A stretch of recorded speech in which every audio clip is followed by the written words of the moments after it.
need to switch up the mode. I'm gonna win on my own. I'm in a whole nother zone. I reached the pinnacle. I don't have time, this is critical. It's time to finish you. I don't care who I just did it to. I gotta go for the gold. I need to switch up the mode. I'm gonna win on my own. I'm in a whole nother zone. I reached the pinnacle. I don't have time, this is critical. It's time to finish you. I don't care who I just did it to. I want it now, I gotta rise up, rise up. I want it now, I gotta rise up, rise up. I want it now, I gotta rise up, rise up. I want it now, I gotta rise up, rise up. I want it now, I gotta rise up, rise up. I want it now, I gotta rise up, rise up. I want it now, I gotta rise up, rise up. I want it now, I gotta. I want it now and I ain't never gon' back down. I want it now and I ain't never gon' back down. I want it now and I ain't never gon' back down. I want it now and I ain't never gon' back down. Said I'm fired up. I'm sorry your time's up. I see the top and I climb up. Came from the ashes, I rise up. Rise up, rise up. I want it now, I gotta rise up.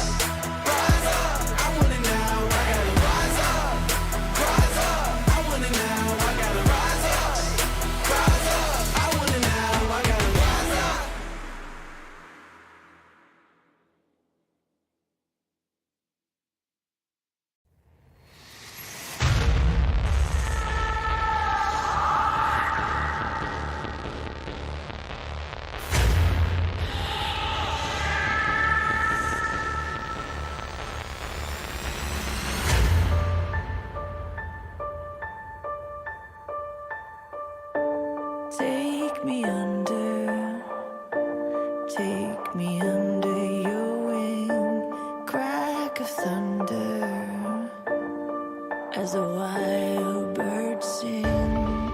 You can hear hunger crying out, a sonic echo that leaves no room for doubt. Heart of stars, bring it back to what it's not. Make a move, do we do? As the world cries tears in our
number 9 of the World GT Championship here on RaceSpotTV, brought to you by 3M and Coach Dave Academy. Paul Smith and Peter Mackay, he's back after his week off last week. He's back on commentary duty with myself here for some sprint race action here in the World GT Championship. 3 20-minute races coming to you. And Peter, what a fantastic track we've got for you, Mosport.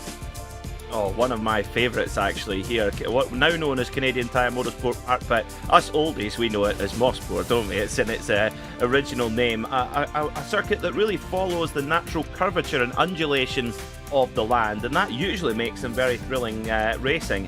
Particularly the opening section here at Mosport is just a dream to drive, and I think the driver's going to have a whole lot of fun tonight. It's quite an underrated track, I think, as this one.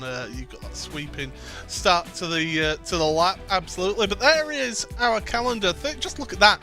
We started all the way in the back end of January for this championship. Last week we had 2 40-minute races at Circuit de la Sarthe. This week, though, as I say, 3 20-minute races. After a week off next week, 2 weeks' time, we'll go to Watkins Glen, Hockenheim, and then the Red Bull Ring, 2nd of March, to finish off this championship. And what a championship it has been so far. Let's have a look then at your Pro Drivers Championship, should I say.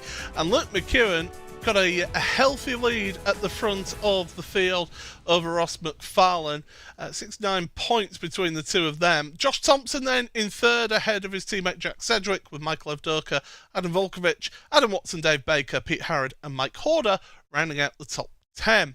We go to Pro-Am next in your driver's standings. It's Mark Hutchinson who only just leads that by 11 points over Paul Webster, with Christian Rose third place in those standings, and a little bit of a gap back to Tim Perry, with Chris Van Der Ness, James Crouch, Andy Archer, Mark Woodhouse, Chris Malcharek and Jeroen Kaiser rounding out the top 10. In your AM standings, it is James Whitehouse racing from Century Sim Racing. He is there in first place with a healthy lead himself over Lars Van Rijn, 84 points the gap between those two. Jack Osborne is in third place, so Century Sim Racing doing very good in the AM Championship. Michael Blake, Kevin Kettleman, then the next two with Martin de Jong. Old championship that I used to cover with Mitchell, but no, it's Martin de Jong with Craig Jones, Adam Hedgecock, Jack Belton and Jesse Wilkins rounding out the top 10. In your team standings then, it is Pure Sims Esports with a healthy lead at the front of the field, ahead of the German SimRacing.de by ACV team. They are comfortably ahead of Pure Sim SimLab as well. In that championship, 220 points between those two teams. Whilst cooking by 3M, they were second for a long time this season, dropped down to fourth with Evo SR fifth. Booster Virage, Team Mad in 6th and 7th place, with then Century Sim Racing leading Pro-Ams in your team's championships. Immortal and then Boosted Sim Sport round out the top 10. We've just got a few seconds here, but we can give you your starting grid, although there are 1 or 2 still finishing off their laps here. But I can tell you that Jack Sedgwick, well, he is the leader of it, and Adam Volkovich been really impressive these last few weeks. He is on the front row alongside him, with Josh Thompson and Marvin Lesmolman the next row of the grid. Mark Hutchinson in 5th place alongside him is Ross McFarlane. Mark, of course, the top Pro-Am. Next row of the grid is Reece Saunders, who'll be looking for a better round this week. Alongside him, championship leader Luke McEwen in 8th place. He'll be disappointed with that, being 6/10 of a second off. Then Chris Van Der Ness, Adam Watson, Leon Penn and Adam State on row number 6. Row 7 then for Pete Harrod and Alex Snell, with Tom Brown and Reese Carroll. New to the championship last week and was impressive in his run as well. Andy Archer and Tim Perry on the next row of the grid. Row 10 down for Paul Webster and Christian Rose, with Adam Hedgecock. Lars Van Rijn, your top Hedgecock and Rijn, your top AM drivers on the grid.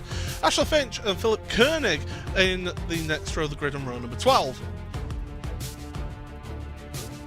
Row 13 then for David Baker with Jack Belton alongside him. James Whitehouse and Simon Field on the next row, with row 15, Michael Blake and Selim Senturk, who a little bit off the pace this week. Row 16 with Matt Woodhouse and Ben Gregory, Jack Osborne and Eric Haag. The next two on the grid with Felix Elsner and Kevin Kittleman. He'll be looking for a good result this week. Martin de Jong, alongside him is Nick Salaputis, Jonathan Walker and John Roberts, Magic Sakovic and Andy Gilmore. And then the final few places, Toby Ward and David Nichols, the last two who've set a lap. And then one driver who appears to be not taking the start. Oh no, he is taking the start. Brendan Stacey started all the way back in 45th place. Peter, we've got a full pace lap here. I mean, talk about this venue, because, you know, as a complete alternative, a complete opposite of Sebring and the Circuit de la Sarthe, which are relatively flat, this very undulating. It is, yeah. It's actually carved out of farmland in Bowmanville, Ontario, and it's just absolutely natural in its flow. Particularly this opening section, the speed through here is absolutely breathtaking. Even in a GT car, you're carrying some huge corner speed. I mean, in the days of the American Le Mans series, and not too distant past, the prototypes would be going, particularly the LMP2 cars, would be going through turn 1 flat, turn 2 flat, and turn 3 flat as well. So it was a pretty scary start to the lap, and these GT cars, they'll need a little bit of breathing off the throttle, but really big commitment going through. But the big surprise, I have to say, seeing Luke McEwen back on the 4th row of the grid and 0.6 of a second off the pace on what is a relatively short lap. A huge shock. Yeah, I mean, when you talk about the pole position time being a 1:13.3, being 0.6 of a second off of that is absolutely incredible. I want to say though, Peter, we saw it last week with Adam Vulkovic having a good round last time. Okay, the first race last week he did have an incident at the Porsche curves which lost him places down the field, but second race really picked up nicely for him, got a podium result. He nearly got a sneak to win in the end of that one. But on the front row of the grid with Jack Sedgwick, I mean, World Championship driver alongside you, that is good going, I say, for Adam. I think that's fantastic effort, absolutely. And you know, Mosport's that type of track as well, that if you really put it on the line, it really does reward you. It's a hugely satisfying track to drive. The real danger spot, the bit where the majority of the action will centre around here, is turn 5 and 6, Moss Corner. It's a double right-hander. You come in with the car kind of a little bit unsettled. You're from high speed and you've got to try and get it slowed down, get it turned, and try and get back out the way again. And we could see a lot of action there. When it was originally designed, the circuit, they were going to have it as just a normal hairpin, but Stirling Moss decided, he advised that it was to be a double right-hander. You can see it just at the top of the shot there as well. Watch for this corner. There's no secret why most of the spectators here at Mosport sit there, because it's where the action is. It certainly is, and I will say, one of my commentary colleagues, Matt Trevitt, Sadekist, he has raced around here a few times in his BMW, and he said he absolutely loves this place, and it's a real roller coaster as this track, and that plunge downhill through turn 2, the simulator, he says, it just cannot give you the sense of just how steep that hill is. But we're heading towards turns number 8, 9 and 10, just a 10 corner track this one, and certainly one for those drivers out there. I think John Roberts has had a little issue at the back of the grid because he fell back, but he's back up to the grid. I can see on my track map, so we are good to go on this race. It is, as I say, 3 20-minute sprint races. You do not want to miss any of the action here on RaceSpotTV. Round number 9 of the World GT Championship will start in just a few moments. There goes the pace car. Jack Sedgwick will get on the loud pedal. The green flag is in the air and we're underway for 20 minutes of racing here in the World GT Championship. Down through turn number 1. Cold tyres. Drivers have got to be careful here. Josh Thompson got the jump over Adam Vulkovic at the start of this race. Plunge downhill now through Clayton Corner. Drivers sorting themselves out in the early stages so far. So far so good. No incidents at this point. As they go through turn 3, really tricky corner, opens up on the exit. Turn 4, it goes downhill, and you've got to be turning and then braking for Moss Corner. The corners come thick and fast around here, Peter, but so far the action has been relatively clean. Yeah, it's been very good, it must be said, from the drivers so far, and it's tricky to get the car set up for this track because the opening half of the lap, up to basically from the start-finish line to Moss Corner, you need as much downforce as you can possibly get. However, the drag out of Moss Corner up towards the S's here at turn 8 is you need the lowest downforce you can get because it's a long drag up the hills. So that compromises setup is really, really important as we head into the final part of the lap. It is quick around here, just about a minute and 13, minute and 14 for a good time in qualifying, and it's Jack Sedgwick leading from Josh Thompson as well, and they look to be threatening to make a bit of a breakaway here. Sedgwick looked up for it. They certainly are. They're trying to make a breakaway. Of course, the two teammates, these two for the team's championship, they really need a good one here. There's been an incident. You see cars going off at turn number 2. There's Adam Watson is off. Car 77 as well is off. That's Lars van Rijn as well in all of that. So multiple cars involved in an incident there. And car 30, who was that got involved in all of that? But we'll see what happened here. Leon Penn and Watson caught the inside of the corner. Around he goes. For those of you playing the World GT drinking game, do not take a drink because Adam Watson had a crash. Yes, I did see that in the digital paddock earlier on. That is poor Adam getting a little bit of ribbing for his certainly over-exuberant driving style from time to time. But yeah, that's very classic of turn 2, or really of Mosport in general. A very small mistake there from Adam Watson with huge consequences. If you dip a wheel on the grass on that, remember it's a blind entry, look at that, you're just going off the precipice there into turn 2, and you just have to trust you got the line right, and very easy to dip a wheel on the grass. There's one of the Audi Sport Slovakia cars off. Yeah, it's Jack Belton around the wrong way. Had a good race last week in the second race, and that's one way to get onto pit road. And let's see what happened to him. Seems to be on his own, and well, that Audi Sport Slovakia car involved. Does he touch the grass? Yes, he does. It just looked like it was just twitched on him there just before he hit the grass. And that Audi R8 is a quick car, but it's unforgiving. It's, you know, there we go. Another case in point is, oh, Les Milanov. Les Milanov near the front of it. He's got a lot of damage. Absolutely, Paul. That Audi R8 fighting again. It's very twitchy on the limit. Let's see what happened to Les Milanov then. Heading down turn 4 underneath the Continental Bridge. And this is where it's really tricky. You've got to try and get the car slowed down, scrub off enough speed, and just dips a wheel on the grass and gets collected.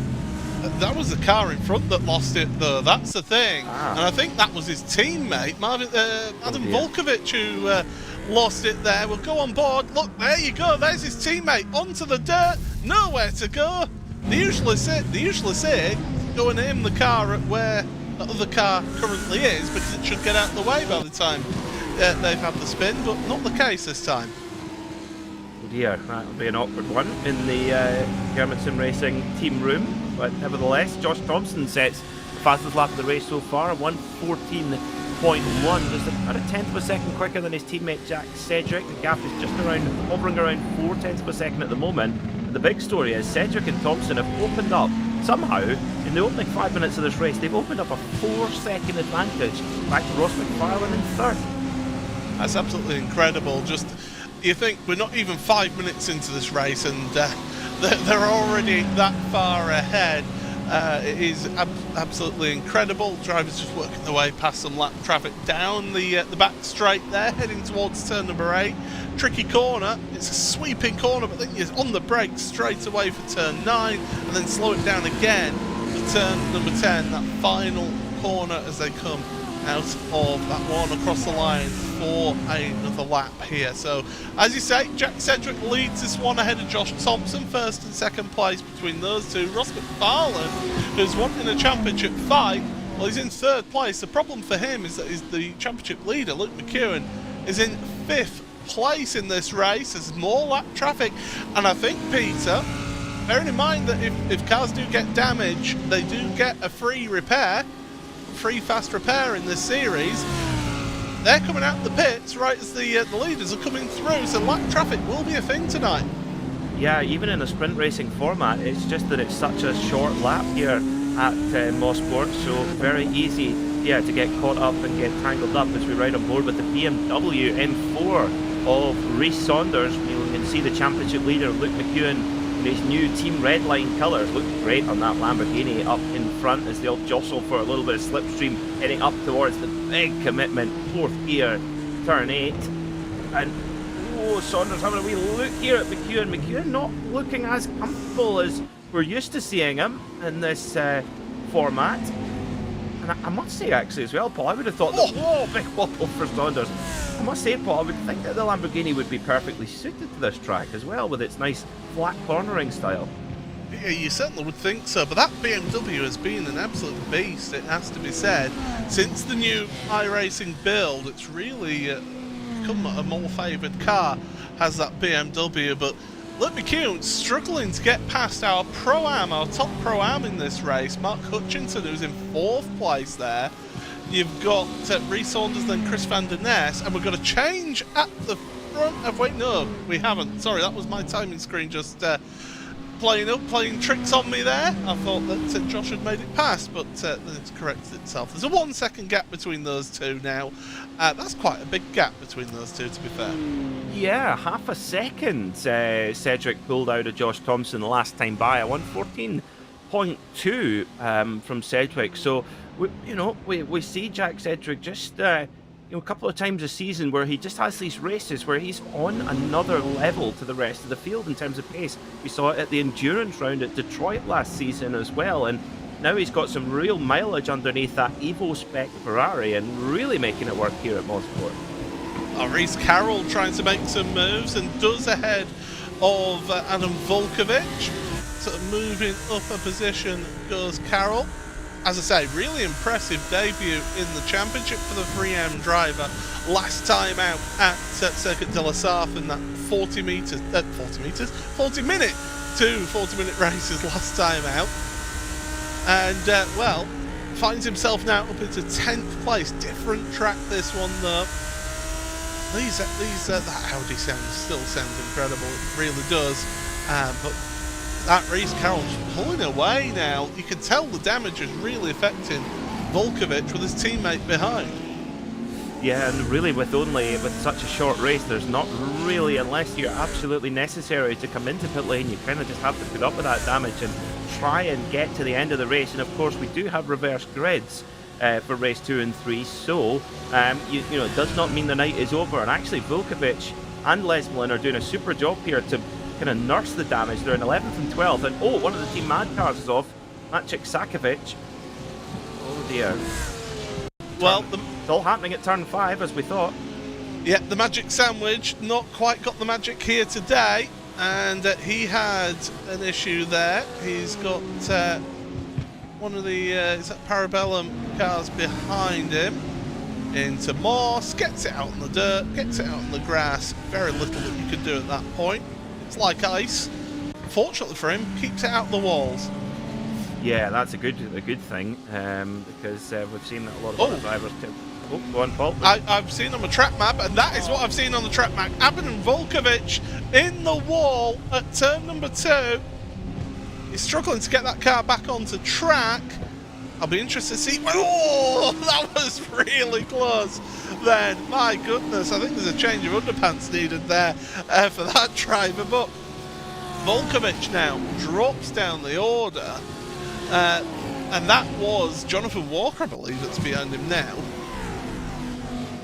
So let's get another look then on the replay. There you go, just a little bit of a wiggle there going through turn 2. I say a little wiggle, quite a big wiggle. And that Audi R8, we mention it so many times, it's got quite a short wheelbase. It's got a very big V10 engine in the middle of it, 5.2 litre V10. And it does make it very twitchy on the limit. And we saw a perfect example of it there, and perfect example of a substandard rejoin as well. And to be fair, where do you join on at that point in the track? Wait till the track is clear till pulling back on to terra firma. If someone did that to you on a motorway, there would be swear words. I think our producer is having some swear words as well on that one, because it's Connery Maddock today, and we all know what Connery's opinions are on some questionable rejoins. Here is your top Pro-Am, Mark Hutchinson. What a performance from the Evo SR driver so far. He's kept Luke McEwen behind him pretty much the entirety of this race so far, and that Ferrari, it's looking really rapid here today, isn't it, Peter? He's flying along. Yeah, it really gets off the corner very well. I mean, the Ferrari 488, it's a car that's been with us for such a long time now, both in race and street form. It's a twin turbocharged motor, but McEwen going to try and just slip up the inside here into turn 8. Very popular move here at Mosport. And actually Hutchison, Hutchison has got some sort of a problem, I think, because he's really lost pace.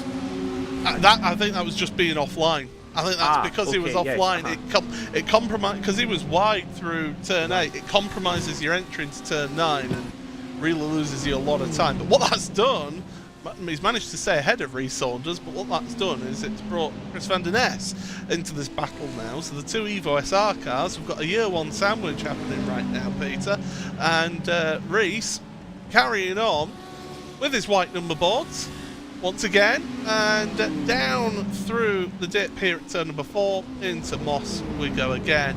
And that's going to be a fight that carries on pretty much to the end of the race, I feel. Yeah, it was interesting play there as well. I mean, Hutchison saw that McEwen had got a run and he made the move clean, and just decided to give that little bit of room. And because Mark Hutchison is not fighting for the overall championship, he's fighting for the Pro-Am championship and doing a super job of it, as is the whole Evo SR outfit. It must be said, of course, Chris van der Ness there in 7th spot. Now Hutchison, same thing again, opens the door for Saunders to go by. Does he leave it open? Yes, but again loses a lot of lap time in the process. So no matter what class you're in, if someone goes for that move at turn 8, goodness me, do you lose a lot of time. I think, to be honest, I think he's playing the percentages right there. 6th and 7th is a really good result for the Evo SR team, isn't it? And I mean, the next Pro-Am in the standings is Tom Brown in 10th place right now. Paul Webster, one of your championship contenders in Pro-Am, in 12th place. So Pro-Am is quite a hotly contested championship, and Rhys is around. Oh my goodness! One little inch of the rubber onto that grass, and you are gone. Well, that was just a small mistake there, and just shows you how well these Evo SR Ferraris were running, because Saunders having to push to try and break away there and just couldn't get it done. Let's get another look at it. This is turn 3, Quebec. We're going through turn 2 just now. You can see completely blind, and it's such a thrilling corner. Such an exciting bend, but this is where it goes wrong. Does he put a wheel in the grass? Yep. Now he barely touched the grass, but just shows you, if you just put a foot wrong here, it bites. But did you notice straight away, it locked up the tyres, did not want any forward momentum sending him into the concrete wall. That was a smart play right there. Yes, he's put a lot of heat through those tyres now and they'll feel awful. That's a good play, a good recovery of that one from Rhys, and a nice safe rejoin as well, it must be said. Bring you up to date with everything happening in this race. So the top 3 pros are at the front of the field: Jack Sedgwick, Josh Thompson and Ross McFarlane in 3rd place. There's your race leader coming up behind a couple of Century Sim racing cars. A little bit of lap traffic, in fact one Century Sim and a Team Mad car in that one. That's Magic Sakovic involved in that battle with Jack Osborne further down your field. Your top Pro-Ams, as we've seen, is Mark Hutchinson and Chris van der Ness. They're the two Evo SRs, with Adam State now third in class and in 7th place for the Satellite Racing driver. Your top Am in all of this is Adam Hedgecock in 19th place right now. And Lord Hedge, as he's known, is currently doing a good job leading the AMs in that boosted motorsport car. he is a few positions ahead of the next down, which is Michael Blake in 27th, and Toby Ward is right there with Michael in 28th place. So some good points on offer there for Adam Hedgecock in 19th place right now. But we're already, Peter, into the final quarter of this first race. This has flown by. It has, yeah. There's been lots going on, that's for sure. And just coming back to the battle for the Pro-Am, for the class win there, Mark Hutchison, Chris Van Den Ness for Evo SR Ferrari. They've opened up. They've got 7 seconds back to Paul Webster and the 888 Porsche, who's the next Pro-Am driver. So really sound job from them. But at the front, Josh Thompson is threatening to catch here. Cedric looks to be in a little bit of trouble in terms of pace. He was a 14.9 last time by, 15.1. 14.9 2 laps ago, last lap by 15.1. So in contrast, Josh Thompson is half a second quicker, now only half a second behind Cedric, so he's now in that critical draft. With a couple of minutes to go, might we see the mighty Manxman making a move for the lead here? I mean, the two teammates, as Paul Webster looking to the outside of Marvin Lesmolman. Marvin carrying on with that significant damage on Paul Webster. How on earth did he hold that one? He's not been well as Paul. Last week he was racing with COVID, so he really is doing it tough as the Pro-Am driver. And I think Les Morman has just backed out of that one a little bit. He's got damage to the front of his Audi.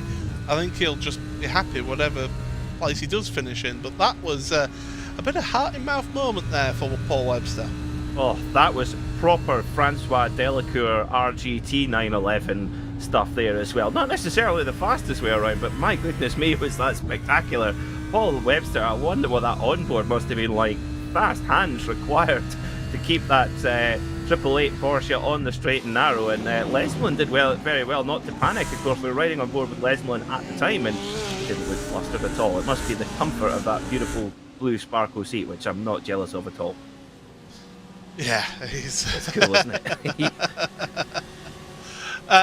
So, drivers heading towards the end of this race. We've got about 2 and a bit laps remaining in this one, because your leaders are going to be heading through the starting of the lap. In fact, they do now. So I reckon 2 laps remaining in this one. Plenty of laps in a race like this, and if you are watching, well, do stick around, because we've got 2 more races to come after this one tonight, so you do not want to miss a thing. Paul Webster in front of Marvin Lesmolman that we see on screen right now. Behind them, Pete Harrod. There's also Tom Brown, Chrissy Rose, Ashley Finch, David Baker, Tim Perry and Philip Koenig. This is all the queue of cars here going through. That is 9th all the way down to 17th right there, that are in that line of traffic. Nobody making any moves right now.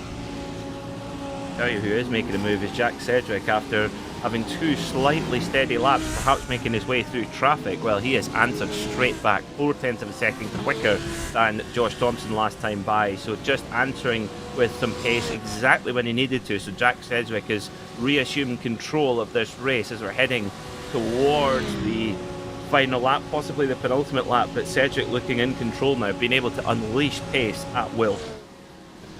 Certainly, so we've still got this battle for 9th. The thing is, I think with that damage to the front of Marvin's car, I just don't think that he's able to actually be able to get past. I think it stalls out, does that Audi, with that damage to the front. But he's certainly keeping up with Paul Webster here, but we are on the final lap. Ashley Finch with a slow down penalty, I believe. Or a big nearly hit the wall. Christian Rose nearly hit the wall. Yeah. Coming out of the final corner, coming out of white, it's got a big wiggle on over the curb, and he may well have even brushed the wall, but a big moment there for Christian Rose. So as they head on through then, there's Jack Sedgwick down the back straight here. Or should I say up the back straight here? It's pretty much uphill all the way there. Just a few more corners for Jack, and it'll be race win number 1 of the evening here tonight. As Tom Brown goes down our timing screen, we'll find out what's happened to him later on, because here's Jack Sedgwick into the final corner. There's the checkered flag waved by Barney, and Jack Sedgwick, winner in the first race here of the evening in the World GT Championship. Josh Thompson, second place. His teammate with Ross McFarlane in third place. So, oh no, in fact, that is the start of the final lap. Wow, that is right on the limit there, Peter. I thought that was the end of the race, but yeah, it was right on the limit. They have had a lightning pace. And here's the thing, Peter. Extra lap of people fueled for it. Yes, totally. I'm right with you there, Paul. It had me fooled as well. And yeah, the problem is the fuel. The drivers have to run it as tight as they possibly can. And maybe that's what's happened to Josh Thompson. He's now 2.3 seconds back. I wonder if he's having to soft pedal that BMW home. Looks like the point is going to be valid. That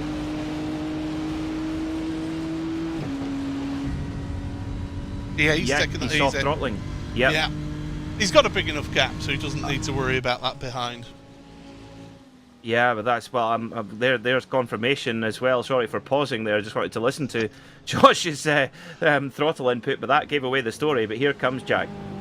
And here comes Jack across the line to finally take the checkered flag. I'd given him the win a lap earlier than that, but there you go, Jack across the line to take that win in the first race of the evening, with Josh Thompson second and Ross McFarlane in third. And there's been an accident on the exit of turn number 1 for drivers who still have yet to finish their race, and I believe one of them is James Whitehouse.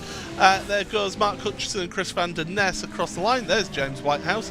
He's yet to finish the race here, whereas all these drivers around him are on their in-lap, so he's had issues at turn number 1.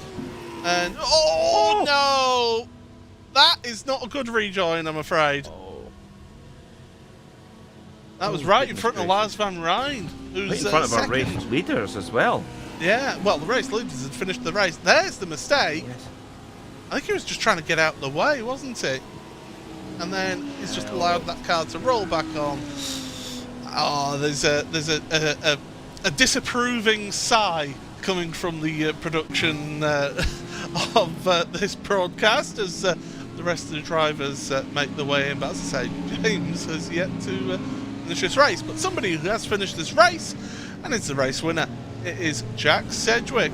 First win of the evening. Could we see a few more race wins for Jack in that Ferrari? It looks quick around here. What we will do next is get you your we'll get the race results first, and then we'll go through the spinny wheel to decide who is on pole position. But there's Jack Sedgwick then, first place here ahead of Josh Thompson, his teammate. So a really good result for the Was Cooking by 3M team. Ross McFarlane third for Pure Sims Esports ahead of Luke McEwen, who did manage to finally get it ahead of Chris Hutchison, as we saw in that race.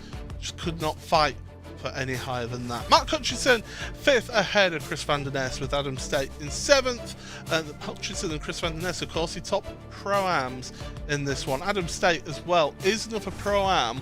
He was reduced down to a Pro-Am midway through this season. It's a really good night for the Pro-Ams. Reese Carroll, brand new to the series last week. He finishes 8th ahead of Paul Webster. Marvin Lesmallman rounding out your top 10 after being up there at the front of your field. 11th place for Pete Harrod ahead of Ashley Finch. David Baker then, your next one, in 13th ahead of Christian Rose. Tim Perry, Philip Koenig and Andy Archer are the next ones, with Adam Hedgecock in 18th in the end. He is your top AM driver in this field, and ahead of Simon Field in 19th. Alex Neller in 20th place. At Woodhouse then 21st ahead of Tom Brown. Ben Gregory, Reece Saunders, Brendan Stacey, Jonathan Walker, Michael Blake finishing down in 27th in the end, with Leon Penn having issues in that race, dropping out at 28th. Adam Bulkovich started front row of the grid, ends up in 29th place ahead of Toby Ward. 31st for Eric Haag then, ahead of Jack Belton, with James Whitehouse, who we saw having that rather interesting rejoin in 33rd. Lars van Rijn classed as 34th. Magic Sakovic one lap down. Jack Osborne, Andy Gilmore, Adam Watson and Martin de Jong. Those drivers there, one lap down, are eligible for a reverse grid. One driver who isn't, Felix Elsner in 40th place. And then the final few drivers there who did not finish: David Nichols, Nick Salaputis, Selim Senturk, John Roberts and Kevin Kittleman. So that is the full results here from race number 1. And we will go to our reverse grid wheel. And we'll find out here who is going to be on pole position here, Peter. Well, Jack Sedgwick will certainly be hoping that it's a small number here, because, like you mentioned, he's got real pace underneath that Ferrari, and he'll want to go hunting for some more wins, and it looks like it could be a very high number. If you listen carefully, you can hear Jack Sedgwick shouting, "Stop!" Jack Sedgwick saying continue. He's saying he wants it to continue. Is what Jack yes, of Sedgwick course, wants, yes. but it's 32 is the reverse grid. So that is going to be Jack Belton, who had a spin in that first race, and well, that means that we're going to have 32 cars reverse grid. We've seen that around here, the action comes thick and fast around here, but it's not the easiest place to overtake around here. You can make the move and the back straight into turn number 8, but you need a little bit of cooperation, don't you? Yes, and we did see it a few times with drivers. You know, it's so fast through there that you're almost commanding that respect. If you show a nose up the inside there, you've got to be a very brave driver to shut the door, because if you do, we've seen it in the past, it's just a catastrophic accident. So we are seeing the drivers, when a move is tempted by a rival, they do give the room. So will that transfer over into race 2 and indeed race 3? We'll see. You know, race 1, in the pace that the drivers qualify in, is usually the more relaxed affair. Race 2 and race 3 is where it gets very juicy. It does indeed, yeah, absolutely. I'm just looking at my my timing sheet from that one. So, I mean, Sedgwick and Thompson, they just waltzed away at the front. We barely saw them. They were that far ahead of everyone else. Ross McFarlane, crucially for Ross, able to stay ahead of his championship rival. The problem for Ross is his championship rival finished right behind him. Well, and I think what will give Ross a lot of comfort there was that I think he actually lost, looking back at the race here, I think he actually lost the scent of the leaders when the 2 German sim racing cars had their crash. And that can maybe just hampered Ross a little bit, because after that point, Ross more or less matched the 2 leaders, Jack Sedgwick and Josh Thompson, kind of blow for blow on pace. So keep an eye out for that number 1 car. We know how good he is in these reverse grid races. Yeah, we do know. Luke McEwen, he has got such a sixth sense, hasn't he, for going for a gap and getting a position. And we did see that last time out at Le Mans as well. Of course, it was a bit more time for those drivers last time out. But 20-minute race. The last time we had 3 20-minute races, I daren't bring it up, but Hungaroring, that's the last time that we had 3 20-minute races. It was a bit chaotic there. I think it's fair to say that. That first race actually was a lot better than the first race at the Hungaroring. It gives me good hope. He says, crossing his fingers, that we won't need to see a safety car here today. But what we did learn from the Hungaroring, of course, is if there is a safety car in one of these 20-minute races, it takes out a big chunk of your race to be able to make positions out of these shorter races. That it does, yeah, and I think quite a lot of water has gone under the bridge since that, shall we say, dark day at the Hungaroring. It was really not really in keeping with what we expect with the World GT Championship, and we're very much back to form again, which is good. Some drivers are blaming it on the track. I don't know. I think it was just a day where the lunatics took over the asylum. Honestly, it was just, if you have the time, go back and watch it on RaceSpotTV and you'll see exactly what we were talking about. But I don't think we're going to see the same thing here. I think the drivers have all kind of learnt their lesson from that, and I think we'll see some superb stuff in race 2 and indeed race 3. Yeah, I think it helped that that teachers went and sat the class down and gave them a good word after that one. What a performance, it has to be said. Once again, I keep on waxing lyrical about these two. Evo SR drivers, Mark Hutchinson, Chris van der Ness, they have been really, really good all season in the Pro-Am Championship, and to get positions that they did in the end. I mean, again, looking at the timing, 5th and 6th place, that's a great haul of points. But for them, the bad news is they're starting further down the grid because of this reverse grid. Yeah, they're a fantastic outfit, and they, very much like Pure Sims do with the Lamborghini Huracan, they've picked the Ferrari 488 and stuck to it for a very long period of time, both in its GT3 form and previously in its GTE specification. It's still based on the same car, so there are a lot of crossovers in the way the car behaves. And Evo SR as a group, they've got a good group of drivers, and they've stuck to that car, whether it's in favour or not, and they've worked on getting a really good base setting, and that's really, paying off. Clearly, the car is certainly competitive at the moment, and their now base setup is really paying off for them. The thing is, like all motorsport, you still got to get in and drive it, and under a lot of pressure there. I mean, Mark Hutchison, he had the championship leader, Luke McEwen, on his gearbox for a number of laps. He didn't look flustered at all. Oh, it was pretty much 10 minutes, wasn't it? Half the race. Fantastic, absolutely fantastic. And okay, he lost a tiny bit of time allowing Luke by, but that made sure that he was safely carrying on with the rest of the race. If he tried to make it difficult, we know that Luke could be aggressive from time to time, and maybe that played on his mind. I don't know, but he played it perfectly. And as you rightly say, both Mark Hutchison and Chris Van Den Ness coming away with a massive chunk of points, and they're in the bag now. 2 races to go. It's all up from here. Yeah, absolutely. I think that says a little bit about Luke's learning though as well, because in previous rounds of the championship, especially towards the start of the championship, I think we would have seen Luke make a bit of a rash move. I'm faster, let me pass, and end up making contact. I think he's been learning throughout this championship, hasn't he? And I think it's really helped Luke with his progression in learning how to work your way through traffic that maybe are slower than yourself. Yeah, I think it's a really important skill for lots of reasons. Yeah, I think it's when, especially you look at like the iRacing special events. Team Redline, the team that he's assigned for, they've got such a record. I mean, it's such an amazing record, whether it be Bathurst 12-hour, 24 hours of Nürburgring that we'll have this weekend. They won it last year. Signing for an outfit like that, and you're racing in these special events, which are long, 6, 8, 12, 24-hour events, you are going to come across cars that aren't on your level, even in the top split like that. But so you're figuring out a way to get through them cleanly and safely. A very important skill when driving for an outfit like that, where endurance racing is such an important part of what they do. Yeah, absolutely.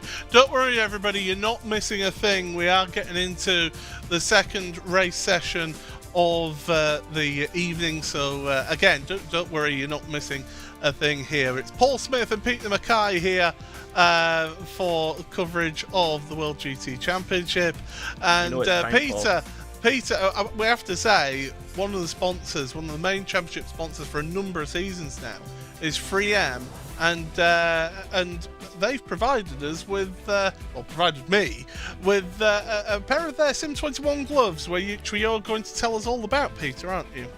As if you can show them on both sides, so as you can see, perfectly fitting, even for all kinds of driver, gives you optimum grip and comfort behind the wheel of your simulator. But as you'll see, as Paul beautifully demonstrates there, on the fingertips, those are specially surfaced fingertips so that you can check your messages, use your smartphone in between races, and text your followers as well. Handmade in Italy and available on the 3M website. And Paul, I've been watching all season long your very handy track guide videos on the World Touring Car Series, also sponsored by 3M, and you've been sporting your 3M gloves. You've been racing with them on as well, and must say, second half of the season, you've been doing quite well.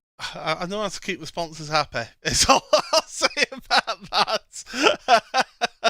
At the end of the day, if you've provided something by the sponsors to promote them, then why not use them? And I've been using them for quite a while now, since I've got them, and it's not like I wear them because I have to. I don't have to, but I choose to wear them. They're a really good pair of gloves. You have just quoted one of my my favourite car advert ever for the Lotus Elan. Have you seen the poster? So it's a poster of Jim Clark sitting on the bonnet of his red Lotus Elan Sprint with his beautiful farmhouse behind him, and he's wearing his kilt and he's got his legs crossed, and he's like, I don't drive my Lotus Elan because I have to. I drive the Lotus Elan for pleasure. Now, you're like, I don't race in 3M gloves because I have to. I race in 3M gloves for pleasure. Anyway, as I never thought I would ever be compared to Jim Clark right now, so thank you very much, Peter. I'll raise a glass to that one. One of the same. For sure.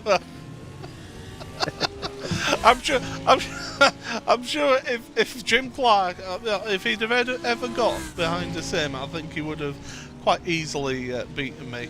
That is for sure. He was a tremendous driver. But for my money, and I'm not that old that I ever saw him race in Formula 1, but for my money, one of the greatest Grand Prix driver. 100%. Yeah, you'll see no argument from me. That's for sure. Incredibly adaptable as well. I mean, to win the Indianapolis British Touring Car Championship, to win the Indianapolis 500 and the Formula 1 World Championship in the same year, quite extraordinary. Yeah, he was a real trailblazer and actually laid down a path of Scottish drivers that we still see to this day. You know, Jim Clark was very much, he helped Sir Jackie Stewart a lot when he came into the Grand Prix scene, and when Sir Jackie Stewart retired, he passed on that wisdom to a number of drivers, Alan McNish, Dario Franchitti, David Coulthard, and the way they carry themselves, the way they conduct themselves is very much the kind of Jim Clark and Jackie Stewart blueprint, if like. And of course now we see Dario, Alan, David, etc. doing the same thing to try and help young drivers come up as well. So the legacy still lives on very much.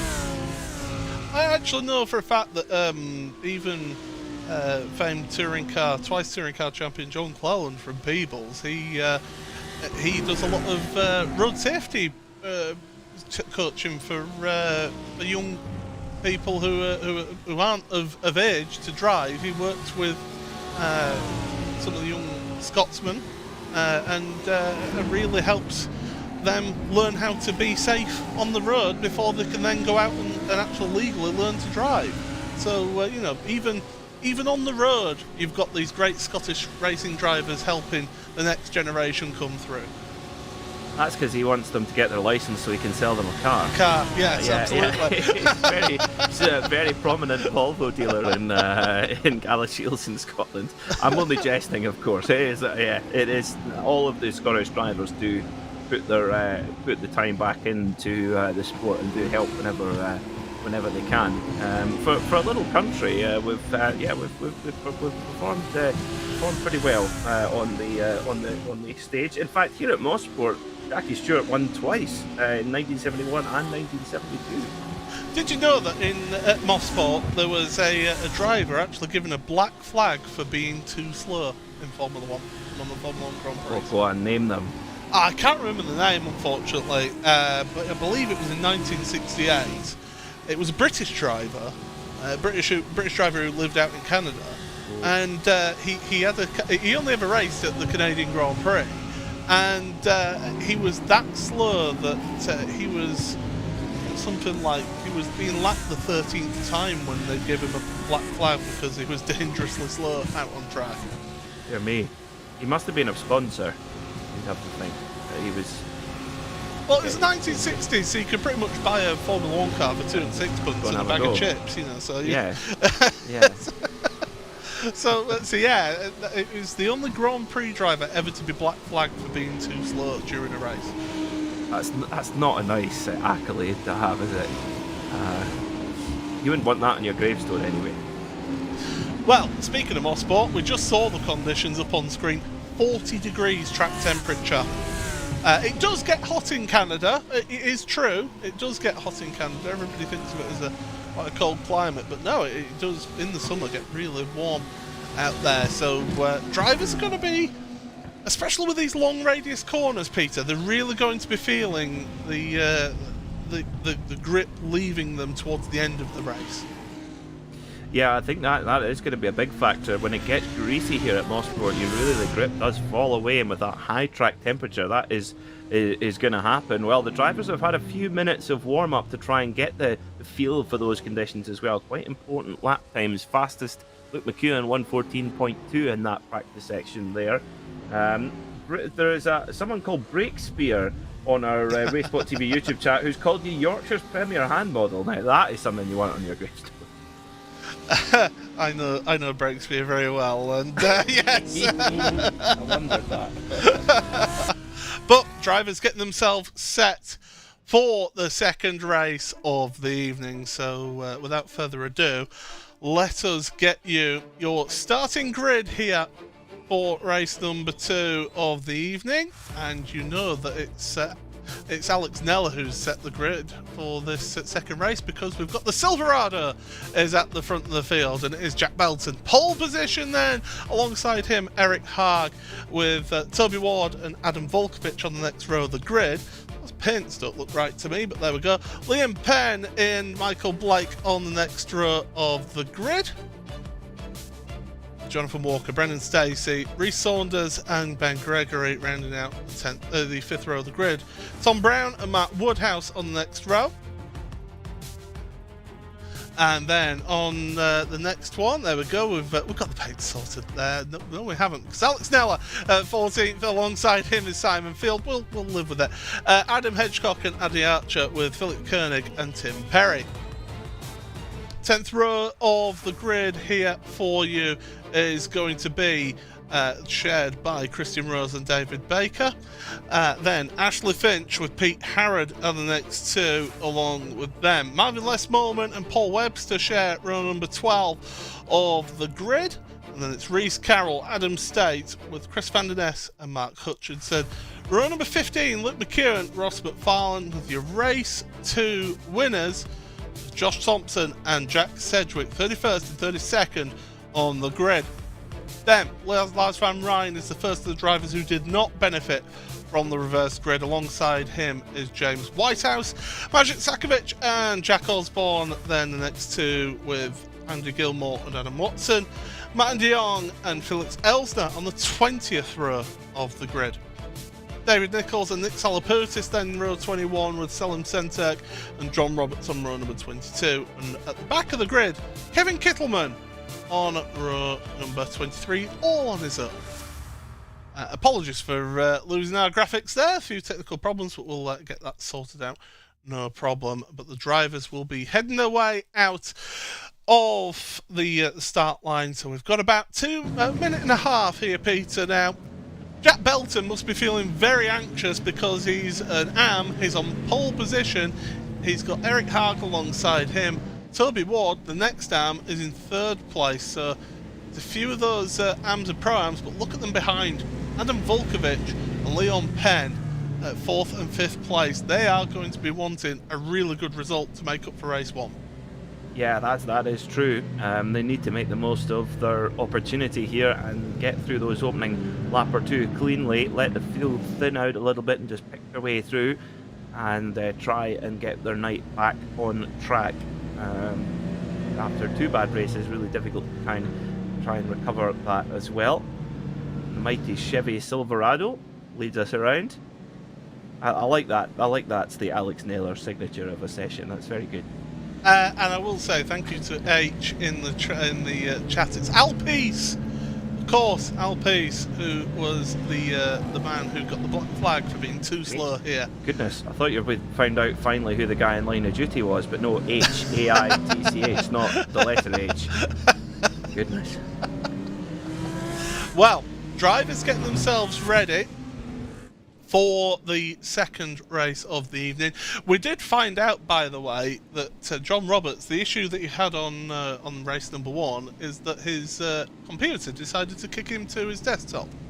So he could not see the track at all, so he had to sort that out. He unfortunately did get damage, which meant that he did not finish the race, did John Roberts. So unfortunate for him.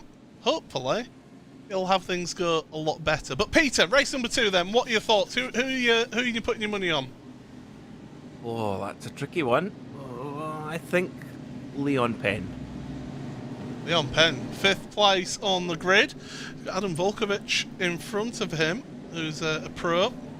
So Volkovich could be a good shout. I think he, after race number 1 with that mistake that he made, will want to make up for that one. But the drivers are getting themselves ready. The Chevy Silverado heads on down pit road, and we're under Jack Belton's command.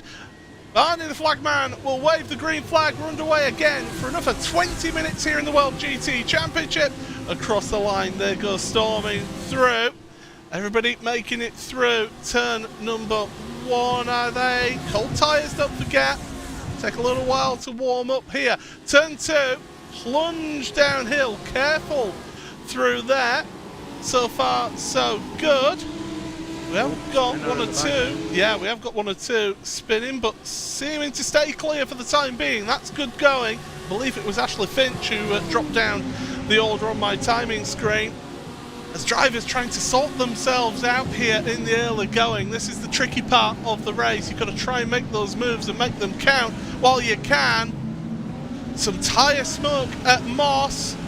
We've got Chris van der Ness, I believe, is struggling out there. He's off. We've got Selim Centuk is also having issues out there. So a couple of drivers having issues on this first lap. We're going 3 wide down towards turn number 8. Tim Perry just gets ahead of Brendan Stacey. He's got the Century Sim Racing car alongside him. And down in towards turn number 8. Brendan Stacey trying to get out the way. It seems a boosted car. Well, where's he gone?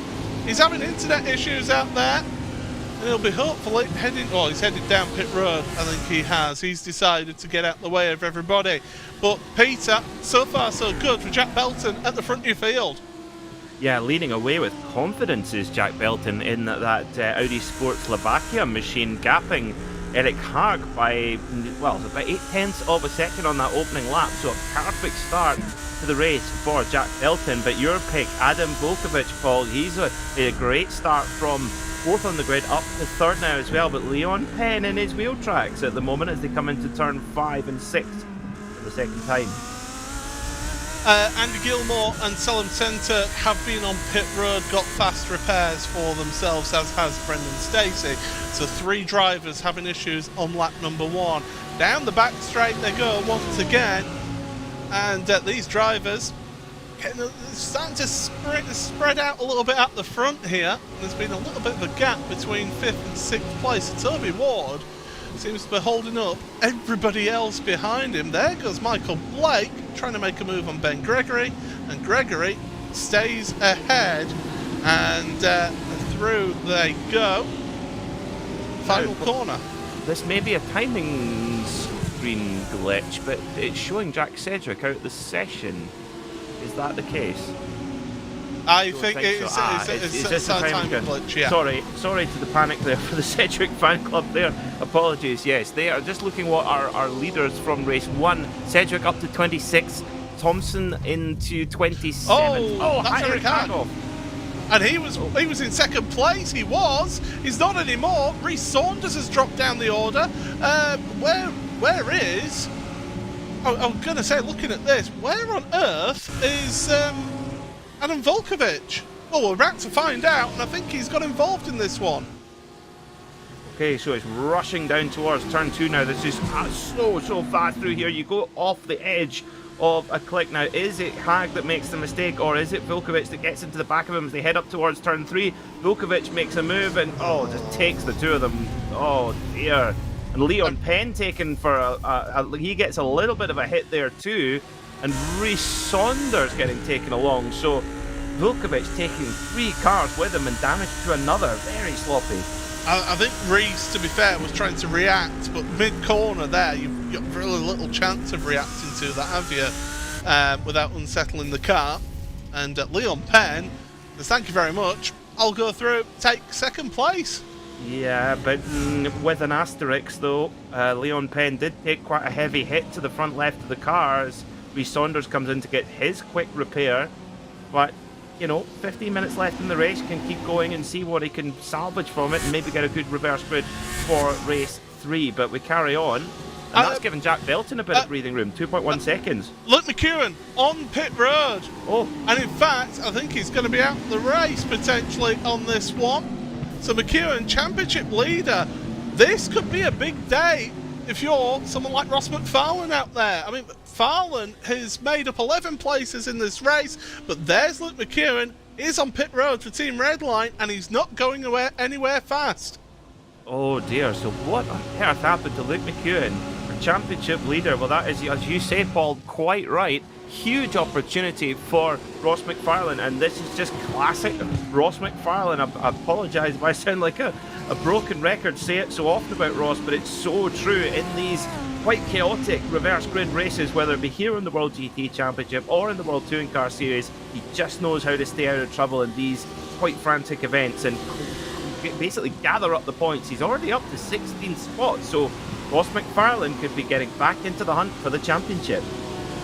I can tell you that Leon Penn was 0.4 of a second faster on that last lap, and in fact set his fastest lap, or his personal best, should I say, on that last lap in second place. So he's chasing down Jack Belton at the front of your field. Looking at this two Simmortal cars in their lime green livery. That is Michael Blake and Matt Woodhouse together. Oh, this is a car spun. That's Jonathan Walker. A series sponsor, Jonathan Walker, facing the wrong way on the outside of Moss, has to wait. That is the worst feeling in all of motorsport, isn't it? Having to just sit there whilst you watch everybody else go past. I think paying the bills is probably a pretty horrible feeling as well, but that's the good thing about sim racing. It's so cost effective to compete at this level. It's Johnny Walker. Oh, just a tiny mistake. That is why Sir Sterling Moss had the corner designed in that certain way to make it such a challenge for the drivers. So if you ever get it wrong in that corner, and we all have, you can blame the late great Sterling Moss, but that's why it's such a challenge. And Johnny Walker, well, the one thing's for sure, being the free M car, spinning with style and in comfort. He certainly is. He's back up and running though. He's in 30th place right now as Jonathan, so doing a good job there. Give you a bit of an update of the field as we're 13 minutes away. Oh, Josh Thompson. Oh, there's a spinner in front. I believe that's Kevin Kittleman who's just facing the wrong way. It is. That's not Eric Haag, that's Kevin Kittleman, yeah. The Indy Indy team, yeah. They're, I tell you what, they've not been having the best of times in this series, have they? Now, who is that in front of Josh Thompson? It's Ross McFarlane. So what happens here into turn 2? Josh... oh dear, word. And that is huge. Oh, Josh. That's Ross down to 30th. Oh, and meanwhile... Josh. Here's what happens. Kittleman gets on the marbles, carries a bit too much speed, around he goes. But Josh, that was questionable at turn number 2.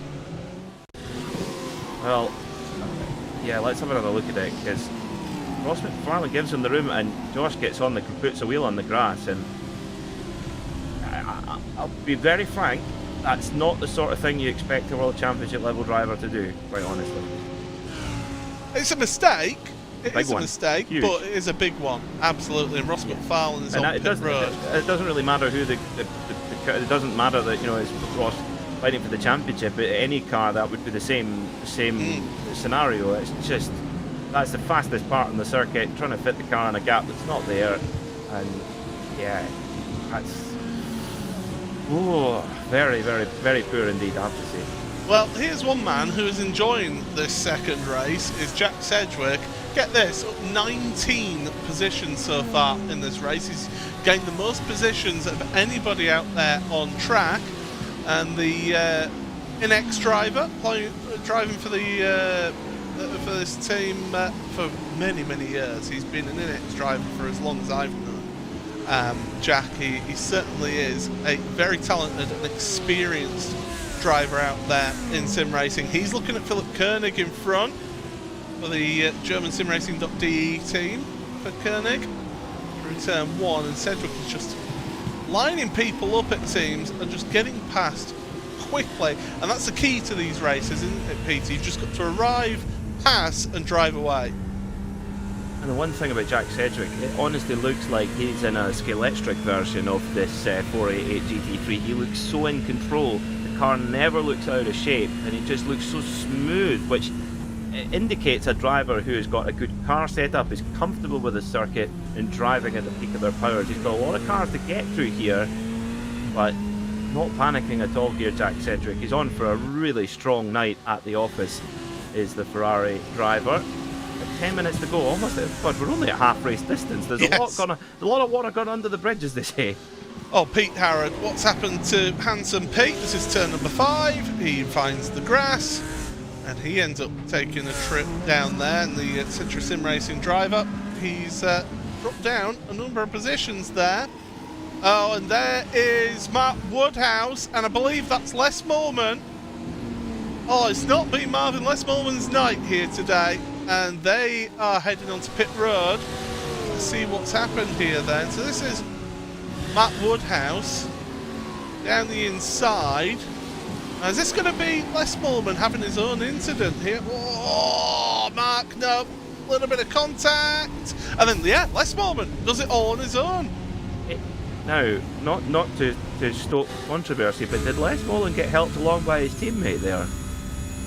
I think he just touched the grass. He was with his teammate. Yeah, who was right behind him. Yeah. Oh, a little bit of contact there. And that's the thing. That's the thing. At high speed, around that corner, it just takes the slightest of contact, doesn't it, to unsettle the car? Yes, absolutely. Just the tiniest. Right, let's get another look at it there. So Leslie's there in the black and blue Audi, and his teammate right behind. I don't think there was contact with. He's given space. I think it just caught him out of. It just gets him just a little bit unsettled, I think, more than anything. Well, we'll have a look then, one final look at this before we go back to live pictures. And Les Morman, and what happens is he's had to give space to the spinning spinning Woodhouse. Yeah, got on the grass. Well, let's go back to live pictures. We've got 8 minutes remaining in this race, and Leon Penn is half a second behind race leader Jack Belton, who has been really impressive.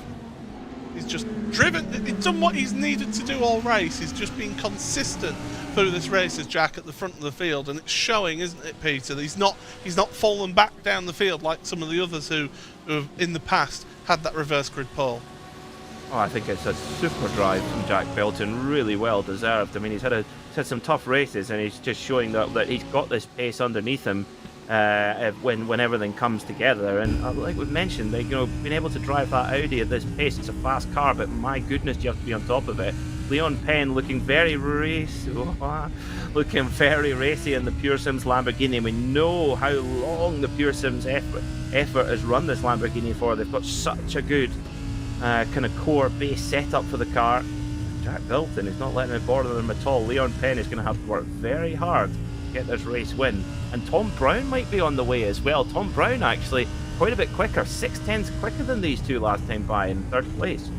Yeah, and look at the different lines that they're taking there. So Jack with that wider line. Oh, that's Philip Koenig around. He's had an issue at turn 1, exit turn 1. I'm going to play the guessing game. I think he's touched the grass on the exit of turn number 1 and sent himself onto that inside wall. Well, let's see if you're right, Paul. Coming down into turn 1, they're certainly very close to the grass on the way in. It's the apex. Oh! Yep, that shows you that twitchiness of the car. If you just lift off the throttle that tiny bit, the rear just snaps round as Leon Penn making his move for the win, Paul. Well, he's having to go the long way around 8, and Jack Belton has shut the door for the time being. They've got plenty of time, they've got plenty of space, so that's not really... Well, Jack's opened the door to Leon there and said, well, you're going to stick your nose in there, I'm giving you space. In towards turn number 1 they go, absolutely neck and neck between the two of them, and it's Leon Penn who has to back out of that one. But business has picked up here at the front of your field, and Jack Belton holding on for the time being at the front, but that Audi, it looks a little bit vulnerable out there. Tell you what, Jack Belton is fighting like a lion here. Absolutely fantastic. Being very fair, very firm, and Leon Penn not able to make the way through. But watch out for Tom Brown in 3rd place. He was 9/10 of a second quicker than Belton and 6/10 of a second quicker than Penn last time by. And if they keep fighting like this, a little bit of contact there on the exit of Moss Corner, they keep bickering away over the next 5 minutes. Could see Tom Brown involved in this, and Alex Neller as well there in 4th place too. Don't write him off either. Yeah, absolutely. Jack Belton and Am. Leon Penn, a pro. You've got Tom Brown, as you say, in third place, who's a pro-am. Through 8 they go. Still, Belton staying ahead. Leon Penn looks to the inside once again. That move really isn't on there because you compromise your run out of the corner, making that move to the inside for the last corner. Yeah, do you know though, I am surprised that Jack Belton is leaving that door open because Leon Penn has tried it a couple of times, but Belton just so confident with his pace, and look at what he's pulled out through turn 1. Very good through the fast corners. And oh, Penn just fighting a little bit of a wiggle there. Is that damage causing Leon Penn problems? We didn't think so because he set a really fast lap after taking it, but is the tyre gone off? Is that extra, that high track temperature, is it affecting the Lamborghini of Leon Penn? Possibly. Well, here we go into Moss, and I think this is where you're seeing the difference in confidence between the two of them in their cars. Jack Belton just doesn't seem to carry the speed quite so much through Moss, although he did a better job this time than he did last lap. But Leon Penn, once again, in the slipstream. Tom Brown, he's catching up to the two of these. You can see that damage on the front left of his car, Leon. So he's got damage on the front. He'll have damage at the rear as well from contact with Rhys Saunders it was at the start of this race. And still these two absolutely at loggerheads as they come through the final corner. I'm not going to call the final lap until I see it on our graphics here, Peter, after race number 1. But these two, this is a tremendous battle right now. It's a real battle of wits. Well, interestingly, it looks like, we're going round in about 1:15 and it was about 3.5 minutes. So, it's hard to tell as Ben sticks his nose up the inside there. Has to climb up the curb slightly to try and not get into the quarter panel of Jack Belton. But yes, we'll see where we are. I would suspect, Paul, that this race will not be quite as fast as race 1. No! Oh, Jack Belton, driving so well, just the tiniest mistake. Gets out onto the dirt, onto the grass, loses a number of places, down to 6th place now, and he's going to be a sitting duck for Jack Sedgwick coming through. But here's we go, here's the replay. Your heart goes out to Jack here. He's had such a good run at the front and really dealt with the pressure of Leon Penn. And then just that car just slides wide and there's nothing that you can do at that point. No, that's just an example of just how hard Jack Belton was pushing there, and he was driving so well, and just a tiny mistake. He'll still pick up good points if he can get back into his rhythm, but that allows Leon Penn out into the lead 1.5 seconds ahead of Tom Brown. But again, Tom Brown taking another 0.6 of a second out last time by. So Tom Brown really driving very well for that Indy Autosport Lamborghini outfit. He's got Alex Nella right on his tail. How is this one going to play out? Does Leon Penn have enough of the gap? Personally, I think he does right now. I think now that Jack is not in front of him, I think he'll be able to get his foot down and just focus forward. Here's this battle that we've got on screen right now, and it's one of the boosted Virage cars behind, and this is the battle for second place right now. Tom Brown, Alex Nella, and Nella, well, he's wanting that place. Tom Brown does not want to give it. It's in this race. Leon Penn, Pro, first place. Tom Brown, Pro-Am, second place, but for how long ahead of the Pro, Alex Nella. Simon Field, Pro-Am, fourth with Ben Gregory, fifth a Pro-Am. Your top Am is Jack Belton in 7th place, and Michael Blake is the next one, next Am in 13th place right now. But, well, I'll wait to see the checkered flag before I call this a final lap right now after that one. Jack Belton's just lost enough a place to Tim Perry as we look at this battle for second place. Leon Penn, he has been reeled in a little bit, but it's not enough for the time being. Through turn number 3, Quebec corner, head on through 4, plunge downhill, and really Alex needs to get the run of his life through here.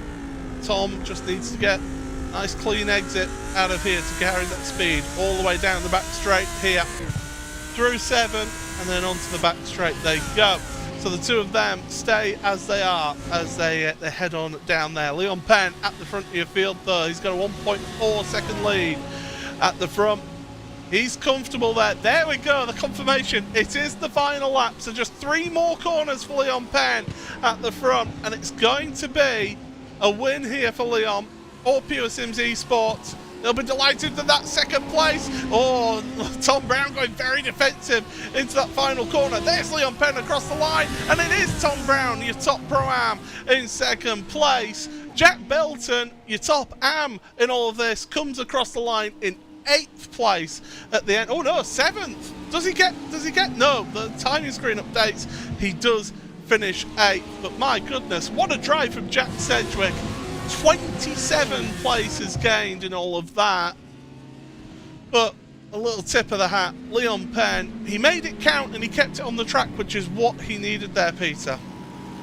He did, yeah. And you know, as we just saw BC Gaming in the RaceSpotTV chat saying he intimidated Jack Belton. It's certainly a factor. I mean, Leon Penn must have been an imposing view in Jack Belton's mirrors, but I mean, got to give a big props to Jack Belton. Still rewarded with the AM class win, nearly held on for the overall win, but yeah, with that Pure Sims Lamborghini filling your mirrors, that must have been a tough one there. But great motor race, and where do we begin with the championship? Luke McEwen out the race, Ross McFarlane seemingly on the way to getting a whole chunk of points, and then gets, quite frankly, nerfed off by Josh Thompson and finishes back in 32nd.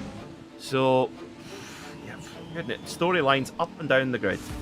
Yeah, absolutely. We'll get you all of our unofficial race results from that one. But let's have a look at then the reverse grid draw for the final race of the evening. Do remember that if it lands on the World GT logo, it's a full reverse grid. If it's one of those crosses, there is no reverse grid. We had one of those at Hungaroring a few weeks ago. It's not going to be 32 again, so that's good. And it's going to stop itself on number 24 here, Peter.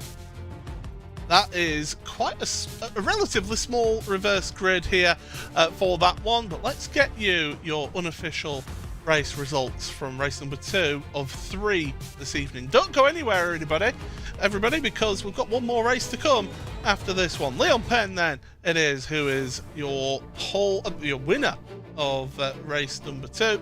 Pure Sims Esports, the pro driver. Pro-Am is won by Tom Brown for Indy Autosport White.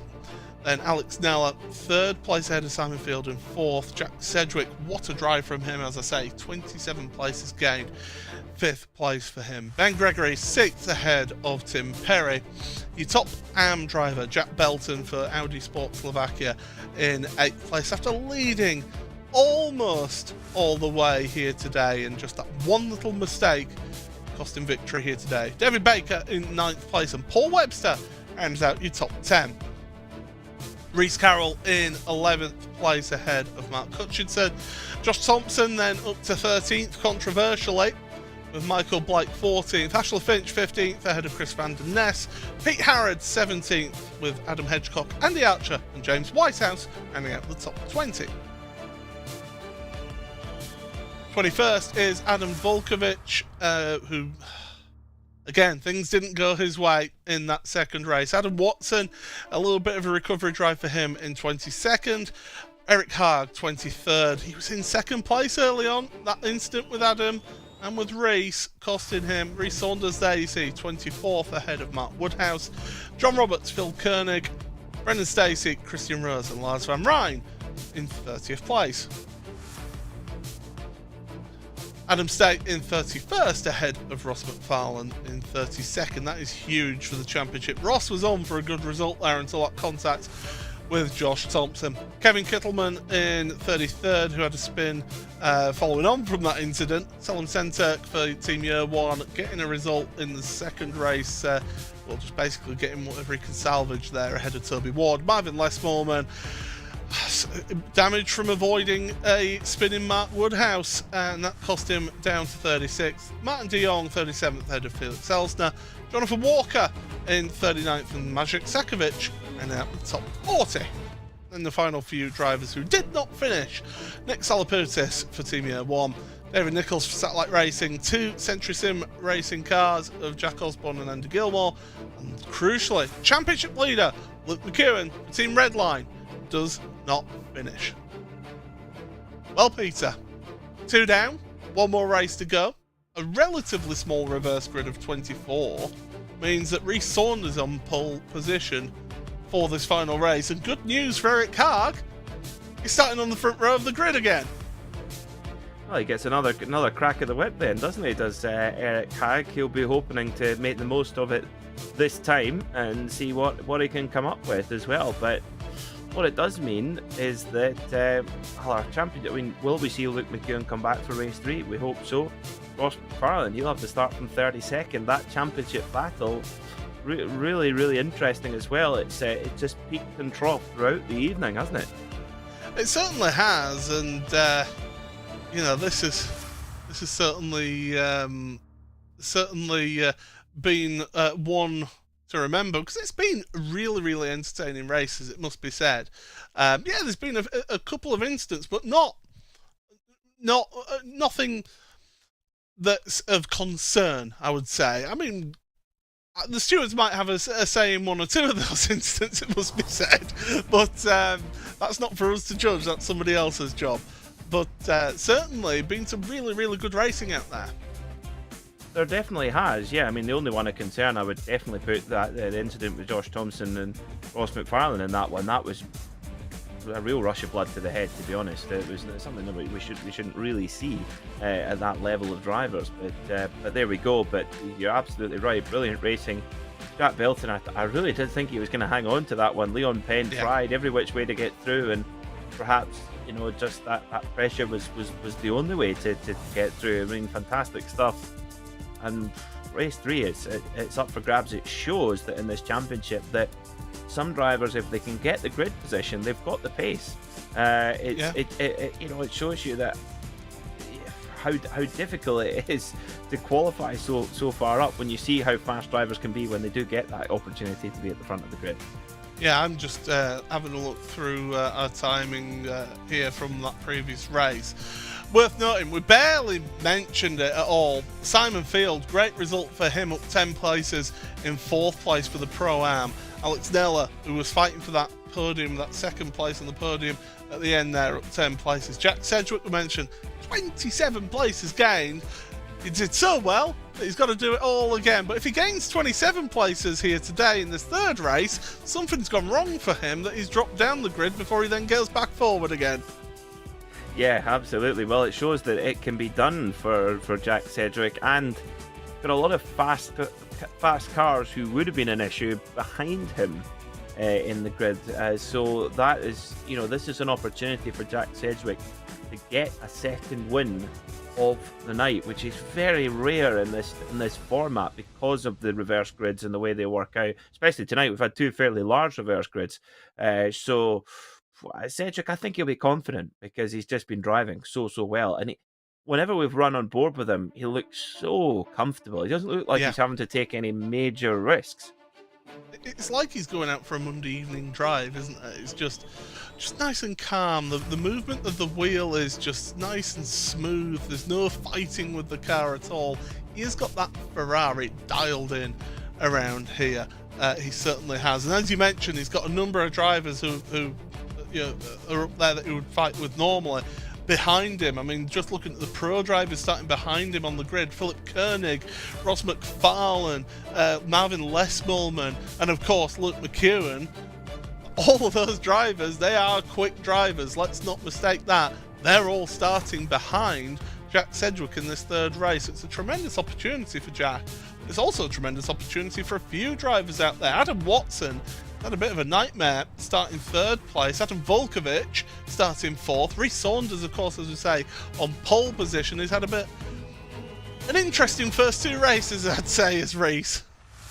Yeah, that's for sure, and it's almost a little bit of justice that he's got his opportunity from the front of the grid after kind of getting tangled up in a few incidents over the course of the evening. So he'll hopefully, but he'll want to try and get away as cleanly at the front as he can, and try and get some open air and lay down the lap times that we know he can. And as you said, that BMW is a good car, particularly out that slow drag out of Moss Corner, heading all the way up the Mario Andretti straightaway.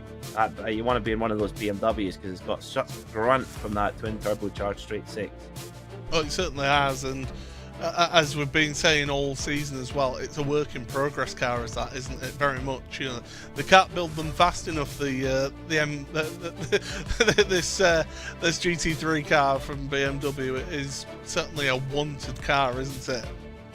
Oh yeah. There's a big list of people who signed up for the car and already taking part in. You know, obviously there's the factory team in the IMSA WeatherTech Championship. There's a few of them taking part in the GT World Challenge on Sunday, alongside a former retired motorbike racer, which caused a little bit of a furor at Imola as well. And of course we see them at the Nürburgring too. So. Yeah, I mean, BMW, whenever they build a GT car, it's never a pup. You know, the M6, as ungainly as it looked, it was a really fast car, very good in endurance racing particularly. And they don't build bad race cars, do BMW. Oh, don't forget, of course, Samantha Tan Racing in the Dubai 24 Hours, of course, ran it. Yeah. It was its first, first officially entered as a homologated car. As a homologated car, yes. It did run at the Sebring. Don't forget, but that was what would be classed a prototype. It was classed as a prototype. Yeah, it was a prototype. Yeah, so Captain Pedantic Arjuna Kankapati, we put him back in his place on that one. I thought I was the pedantic one, but don't out pedant. Oh no, what's that? Don't. No, I don't know. What's the out pedant? A pedant. What would be the verb for pedantry? Well, you'll find me at Pedant's Corner, that's for sure. I am one for a little bit of pedantry, but who doesn't like a bit of pedantry? That's for sure. Just being right is what it is. It's just being correct and accurate and specific. Yeah, absolutely. Now, we can tell you, and hopefully our producer Connery Maddock for this evening can bring up the track conditions, because it's slightly warmer. It is 42 degrees Celsius now, track temperature, so even hotter by a couple of degrees than race number 2 of the evening here, Peter. So that track, which was a little bit slippery last time, has just got a little bit more slippery out there. Well, that's not what the drivers will want to hear. And this practice session here, although it's only a few minutes, you know, the drivers will be able to get 3, possibly 4 laps in here, maybe. It's critical to really get a feel for what the track is like, where the grip is, where it's not, and what the drivers are working with. If you know, some although in a long race night like this one, some drivers prefer to just go up, get up, have a walk around, go to the toilet, have a bite to eat or whatever. But there is a little bit of value, I think, in getting out there in this warm-up session, just getting a feel for how the track conditions have evolved. Yeah, certainly. You take the opportunity to get a feel of the session settings, of getting those few vital minutes, and this is something that the drivers don't really get in the real world. They'll basically have that. They'll have that little bit of a run around the track in real world on their run to the grid, but even then they're only doing about half speed, aren't they? So they don't get a true reflection of what conditions are like out there. Yeah, and also in particularly racing in North America, the drivers, they do not have the benefit of tyre warmers. Yeah. So, and you're dealing with a tyre that's it's designed to do long stints, so it tends to be quite hard in construction and takes a bit of time to get it up to temperature and working. So I remember Alan McNish telling me his Audi engineers used to say grid-like grandma was the instruction. So you had to go to the grid-like grandma, because in those days they had nearly 1,000 horsepower, the Audi R10 TDI, the car that still has the lap record here, 222 kilometers an hour. Dindo Capello, Alan McNish's teammate. But yes, they had very hard tyres, huge amounts of horsepower and torque, and that actually caught Alan out, even going to the grid like Grandma at Road Atlanta one year, where he ended up putting it in the wall on the run to the grid. Still won the race, mind you, but it was, yes, so to come to your point, Paul, you don't have the opportunity to do a kind of racing lap on the way to the grid. You certainly don't, as drivers have just got themselves a little bit of time just to get ready, get into the session, and to get themselves prepared for this final race of the evening here in the World GT Championship. Paul Smith and Peter Mackay on commentary. Connery Maddock is covering for Hugo Luis on the production of this broadcast. Freem and Coach Dave Academy, of course, sponsoring this championship. Freem, a number of seasons as title sponsor of this championship, and it's great to have Coach Dave Academy. We keep on mentioning them each and every time. They're a brand new sponsor to the championship this season, and great to have them on board for this season. But with the drivers getting themselves running out of time, we will be getting ourselves set for the final race of the evening here. So thank you very much, everybody, for joining us on this race, and we will be able to bring you your starting grid for race number 3 of the evening. Drivers get themselves prepared and on pole position for this race. It is Reece Saunders pole position. Alongside him on the front row of the grid is Eric Haag. Adam Watson and Adam Volkovich then row number 2, with James Whitehouse and Andy Archer, 2 Century Sim Racing cars, row number 3. Row 4 then for Adam Hedgecock and Pete Harrod, with Chris Van der Ness, Ashley Finch, with Michael Blake and Josh Thompson on row number 6. Row 7 for Mark Hutchison and Reese Carroll. Paul Webster and David Baker then, and with Jack Belton. He'll be hoping for a good result in this one in 17th, with Tim Perry alongside him in 18th. Row number 10 for Ben Gregory and Jack Sedgwick. Simon Field, Alex Nella, Tom Brown, and Race 2 winner Leon Penn. Row 13 for Mark Woodhouse and John Roberts. Philip Koenig and Brendan Stacey on the next row of the grid, with row 15 being shared by Christian Rose and Lars van Rijn. Row 16 for Adam State and Ross McFarlane. It's a case of what could have been for Ross in race number 2. Kevin Kittleman and Selim Centre then next row of the grid alongside, and then behind them Toby Ward and Marvin Lesmorman. Martin de Jong and Felix Elsner on row number 19, with Jonathan Walker and Ajit Sakovic sharing row number 20. David Nichols and Jack Osborne then on row 21. The final few places, Andy Gilmore and Luke McEwen. We have lost one driver from this evening. I do believe that would be Nick Salapoutis, who was not taken to the grid for the final race of the evening. But Peter, it's the Chevy Silverado. You love it, we all love it. It's at the front of the field, and it's going to take us on this pace lap. Yeah, listen to the Chevy Silverado rip round Mosport.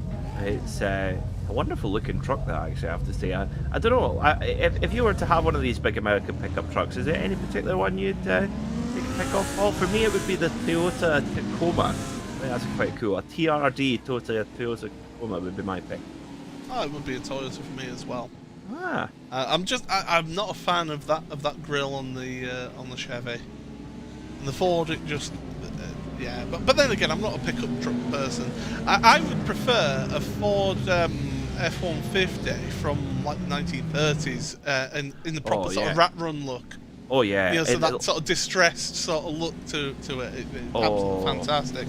Well, like the one in, I can't remember if it's Expendables 1 or Expendables 2, they kind of blend into each other, but the one that Sylvester Stallone drives in those films, that's for like a 1930s Ford pickup truck. It's, proper. I have to say, I could be one of those townies that drives a pickup truck. You know the type. What about Toyota Hilux? Can I have a Toyota Hilux? Oh yeah. I think that's pretty cool. That's pretty cool, Toyota Hilux. What a lot for Toyota, interestingly. Absolutely. A Hilux and a GR Yaris. There you go. 2-car garage. Nailed it. There's Tim Perry, again, giving us a look behind the scenes. Got his trophies on this shelf behind as well. You've always got to show off your trophies that you've won. Absolutely. No point in winning them if you can't show them off, is it, Peter? Absolutely. No point having them in a box. Yeah, well done having them on show. As Tim Perry just on there working the wheel back and forward, just trying to generate a little bit of tyre temperature before the start of the race, before the Chevy Silverado unleashes the field. Eric Hagg, I would think he'll be quite nervous right now, Paul, after throwing it away in race 2. He'll want to make amends here. I think he'll be a little bit nervous with Adam Watson on the row behind him as well. But, come on now. He's a teammate of mine. I'm allowed to have a bit of fun. But we're getting ready for the start of the third and final race. 20 minutes of action here at the Canadian Tire Motorsports Park. Here on RaceSpotTV, it's the World GT Championship, brought to you by 3M and Coach Dave Academy. Thank you all for joining us here. The green flag is in the air. We're underway for 20 minutes of action. Bree Saunders off the front of the grid gets a good start, and Eric Hagg is in the grass. He's into the tyre wall. Can he keep it off the track? Yes, he has kept it off the track.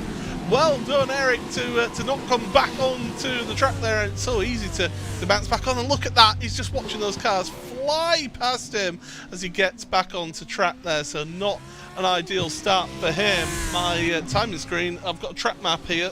Christian Rose is going slowly, so he's had issues on lap number 1 as well. But the drivers plunging downhill to Moss for the first time here, and we've got moves being made, and and there's an instant further back, and it's one of your championship contenders, I can tell you. Ross McFarlane is showing as being stopped. There he is. He's in the tyre wall. He's in the gravel. This has been an absolute nightmare for Ross this week. Oh, what has happened to Ross McFarlane? Let's try and get a look at it. There he is in the white and blue Lamborghini. Head down towards turn 4. It just gets quicker and quicker all the time here. He's kind of hidden in the background. There he is. Right, what happens here is one of the... Kittleman. Oh, did he lose it by himself there, or did Kittleman hit him? I can't really tell from that angle. And Adam State, rather innocent party, ends up making a little bit of contact. Well, I mean, Kittleman was there, and it only takes the slightest of just even a little sort of rub just to knock the car. I'm not saying that there was. Just the slightest of contact between the two of them. Oh, it's just not been Ross McFarlane's night, has it? It looked like it really was going to be his night, and then all of a sudden, it's fallen to pieces. Well, Reece Saunders is walking away at the front of the field right now. He's got a 2-second lead already. We've only had 1.5 laps, and he's got a 2-second lead. That BMW for year 1 is on fire here. Speaking of BMWs on fire, Josh Thompson is up 8 places already. He's up into 4th here. He's managed to get past Pete Harrod in that Century Sim Racing car. Josh is on a mission in this final race, isn't he? Yeah, you bet. In that number 49 black and blue BMW had an unfortunate incident in race 2, but he's putting that to the back of his mind straight away. He's got to be the danger man now in 4th position. He's got 4.4 seconds to the leader, Reece Saunders, in the number 91 BMW. Adam Watson has done a super job. He's really, all season long, he's had to track performance out of that Porsche. It's not necessarily been the preferred car over the last 2 or 3 months and when this championship's been running, but Adam Watson's generally been the driver who's pulled the most performance out of it. Yeah, he has been sort of the standout Porsche driver, I would say. I would agree with you on that, Peter.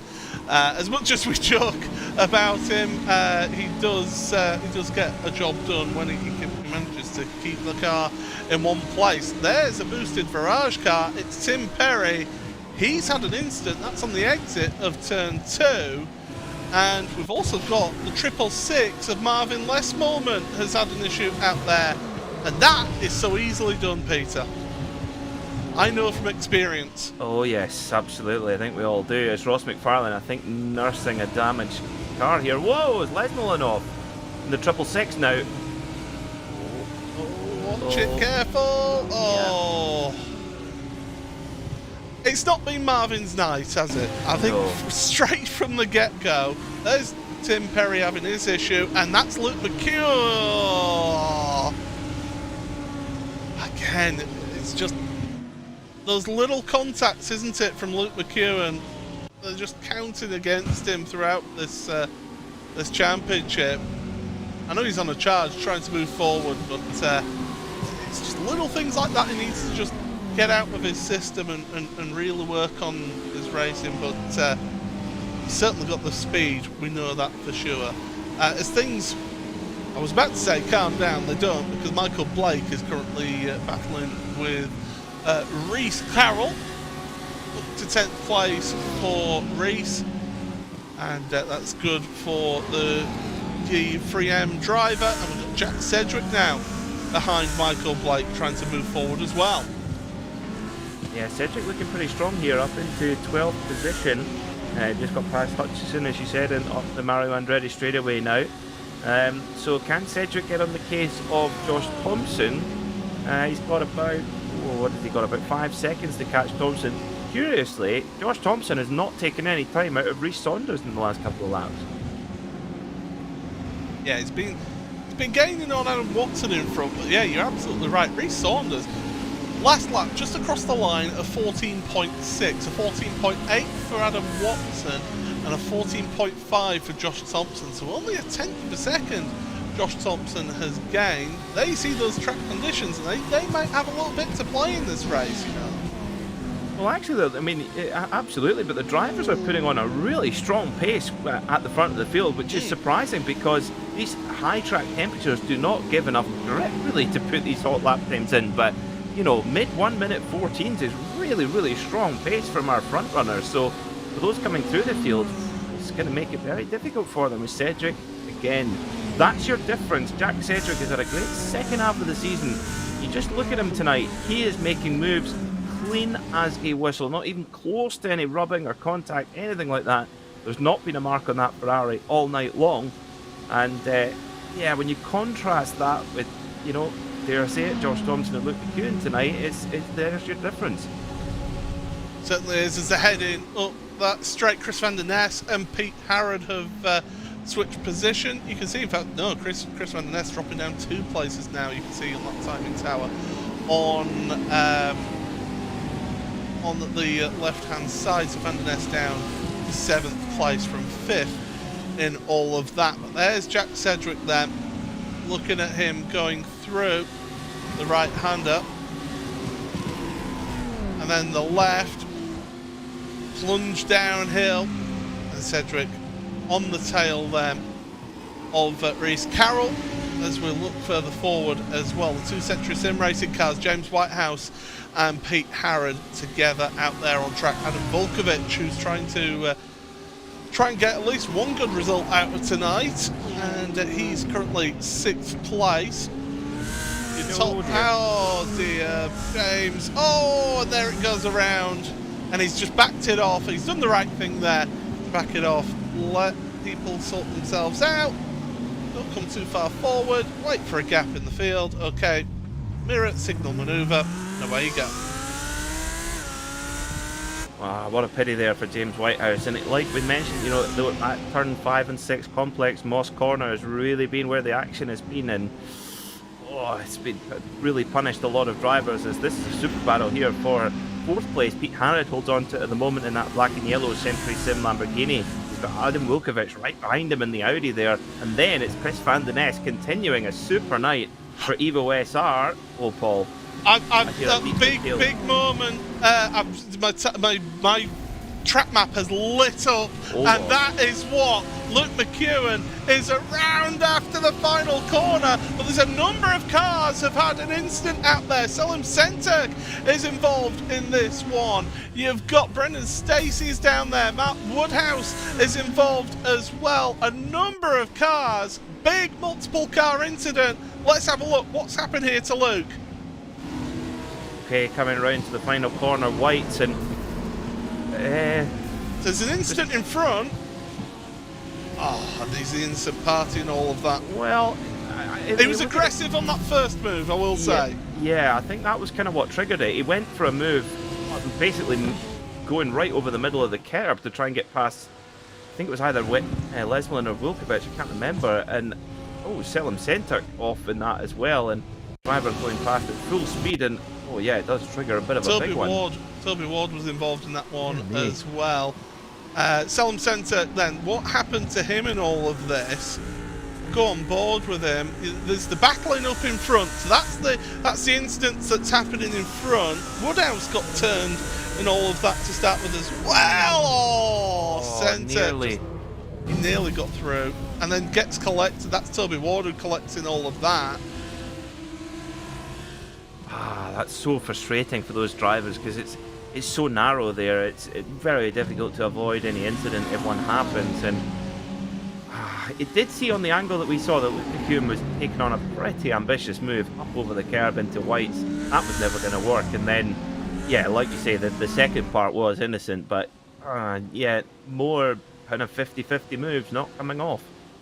Yeah, absolutely. And so that means that drivers drop down. Luke McEwen out of this race. 2 DNFs tonight for Luke McEwen. It has not been his evening at all. Look at this.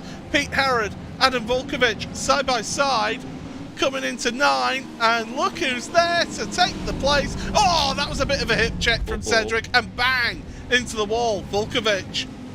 Oh, let the car roll. Yeah. I can tell you our producer Connery is having kittens right there at that one, letting the car roll back on. No, Let's have a look at this one, Peter. Yeah, let's have a look then. Yeah, it just looked as if Volkovich got onto the dirty part of the track and tried to get back in again. I think maybe Jack Cedric didn't see him.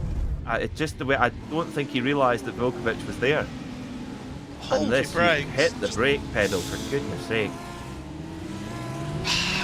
Yeah, I was getting ready to throw a caution then, I'll be honest with you. It would have been the end of the race, but my goodness, that was a little bit of a heart-in-mouth moment. Speaking of heart-in-mouth, Adam Watson is in second place, and he has been caught by Josh Thompson. Watson, his last lap was a 15.2. Josh Thompson, 14.9, 3 seconds of 3.3 of a second, should I say, faster on that last lap. And Watson, I think that Porsche is now just giving him as much as it can, and that BMW is just so good, isn't it? It is, but the one thing about Adam Watson is he's got proper tenacity. If he's going to go for it, he's going to drag as much as he possibly can out of that little Porsche, and you can be sure that he will not make this easy for Josh Thompson. Josh Thompson's going to have to use all of his racecraft and experience, and you can tell he's pushing there, nearly dips the wheel on the grass. Josh Thompson is using every last bit of the road here to come down into Moss Corners. 8 minutes here, and can Adam Watson keep Josh Thompson at bay? He's driven very well in this race. Reece Carroll. Reece Carroll has had an issue. That's turn number 3. He's kept it off the racing line, so that's good as he returns back to the track. And this is going to be all on his own, I feel, into turn number 3. Are we guessing a little bit of grass involved in this? No. Carrying speed. Oh! Yeah, just tried to carry too much speed and gets that very pointy nose of... Watson's had a half spin! Ah! Well done for recovering that, I will say that. We're giving our producer Connery a bit of a workout here today on the old replay box. It's going to be smoking away in a bit, there's that. But here we go, here's the move. For second place, it's Josh Thompson in the slipstream around the outside into turn number 8. Adam Watson, and yeah, he just lost it himself, but well held. Very well held, and very well done by Josh Thompson to avoid getting collected there as well. Really good reactions, and just shows that, yeah, Adam Watson trying to take every last bit of grip out of that car, and there was no more left to give, and Josh Thompson just using that skill and that experience to get the move done. Now, 6 minutes and 44 to go. It's going to be about, call it 5 laps, let's say. And is that enough to catch Rhys Saunders? 4.6 seconds. It's a big ask. It's a big ask when you only did a 1/10 of a second faster lap on the last lap. Yes, he was battling with Adam. Let's not forget about that. But Reece Saunders' pace has been right up there with Josh Thompson's, to be fair. 15.1 on that last lap, so Reece is doing well. Chris van der Ness in that Ferrari Evo SR trying to hang it out around the outside of turn 8. Turn 9, he's got the inside, but then he's on the outside again. If he could have held it, he could have got the run out the corner, but Pete Harrod closes the door, says, not today, sunshine. And the old man from Crewe stays in 5th place, but Van der Ness is pushing on. Sedgwick is ahead of Adam Watson. So it looked like Watson was maybe had another issue actually, and he's dropped even more time. He's just absolutely sapping positions away now. So something has happened to Adam Watson there. Perhaps just lost his rhythm a little bit. Well, I would say he put a lot of heat through those rear tyres. Don't forget from that spin, and does he hit the wall? He does. That's a bit of a free kick there for Sedgwick. What a shame for Adam Watson. Oh, this is Van der Ness and Pete Harrod. That's down at Moss. Well, both of them have ended up off the track there. Are we hazarding a guess? Well, my guesses have not been good tonight as to what's happened out there, but both cars off. I think there's been a contact between the two of them. Well, luckily we've got a good producer. Oh! Nerfed. That is unset. Now I don't like what's coming up next somehow. Unceremoniously nerfed. Oh dear. And I can tell you they've had issues out there going down the Andretti Straight as well. So through the right-hander, Van der Ness then for Evo SR through turn 4. I mean, you can get caught out by the braking there, to be fair. Clips the curb and then into the tyre wall. They try and get going again. It's almost a little bit of Austin Powers between the two of them there. They get going. Now both of them will have some significant damage to it, because that was a big high-speed incident there. As they go down the Andretti Straight, you can see both cars struggling. There's Pete Harrod going to have an incident there. Oh, Pete. Oh, Pete. I'm sorry. I'm going to have to call that out. That was completely unnecessary from Pete. That is dangerous. That is, yeah, that's not what we like to see at all. It's hard to fathom the words to describe that. That's not the spirit to go racing in this championship, and Pete Harrod, quite frankly, should know better than that. He should know better than that. He really should. Former champion, don't forget. Oh, Jack dear. Belton's around. Simon Field is around. Jack's crashed into the wall to try and get out of everybody's way. He's trying to do a 17-point turn. And Belton, let's have a look at the replay. It seems to be a race of replays does this one. Here we go, into 8. He's got Ben Gregory to the outside. That's going to be inside for turn number 9. Gregory gives him a little bit of a touch, and Simon Field completely innocent in all of that. Well, it's just there's the drivers. You know, it does take a lot of concentration to race in a circuit like Mosport. You know, we've had 3 20-minute races. Drivers now just seems to be the concentration now starting to fade. A couple more sloppy mistakes, and Kevin Kittleman just threads the eye of the needle there and somehow finds a way through. Wow. Well, we will give you some live action right now, because we have got Adam Watson and Mark Hutchinson. And these two keep it clean. It would be nice in this final race. I think the heat's got to all their heads in this final race of the evening, everybody. Josh Thompson's on the pit. He's in the pits. Josh Thompson is driving down pit road. I saw tyre smoke. I wonder if he's lost it through turn number 9, ended up in the wall. He's getting his free fast repair. Oh, it's all happening here for some of your championship contenders. Who threw a grenade onto the track? This is absolutely incredible. Oh. Yeah, he's got looked like damage. Josh already had the damage by that point. There was a Team Mad car off as well, so he's got damage there. Oh, that's down to 16th for Josh. He's got his fast repair done. Yeah, well, we don't know where that's come from, but that is huge. One of your championship contenders. Well, it's all coming up, Jack, is this one. because he's now, I mean, he's 8 seconds behind Reece Saunders. Saunders has waltzed away. Jack Sedgwick, I think, has had issues out there at some point in this race because he's fallen back from Reece Saunders. No, he's come through the field as Jack, should I say, sorry. Reece has had it all his own way at the front of the field here, Peter. There was a little bit of contact there going into turn 8 between Hutchison and Watson, who were battling for the last spot on the podium. Goodness me, and Watson got a huge wiggle on when they got together. And Watson trying to defend as best as he can, and Hutchison has to back out of it. Ashley Finch from the Pearson SimLab car has got the absolutely perfect view, and he's giving it, well, he's certainly doing a good job as our cameraman here. Wow. I tell you what, Adam Watson, that Porsche looks like an absolute pig to drive right now. He is not enjoying running that car, and I think all that heat that he's put through those rear tyres, through having those couple of slides, is really affecting him towards the end here, and this track temperature certainly isn't helping matters as they come through Moss. It's the run out of Moss that's important here.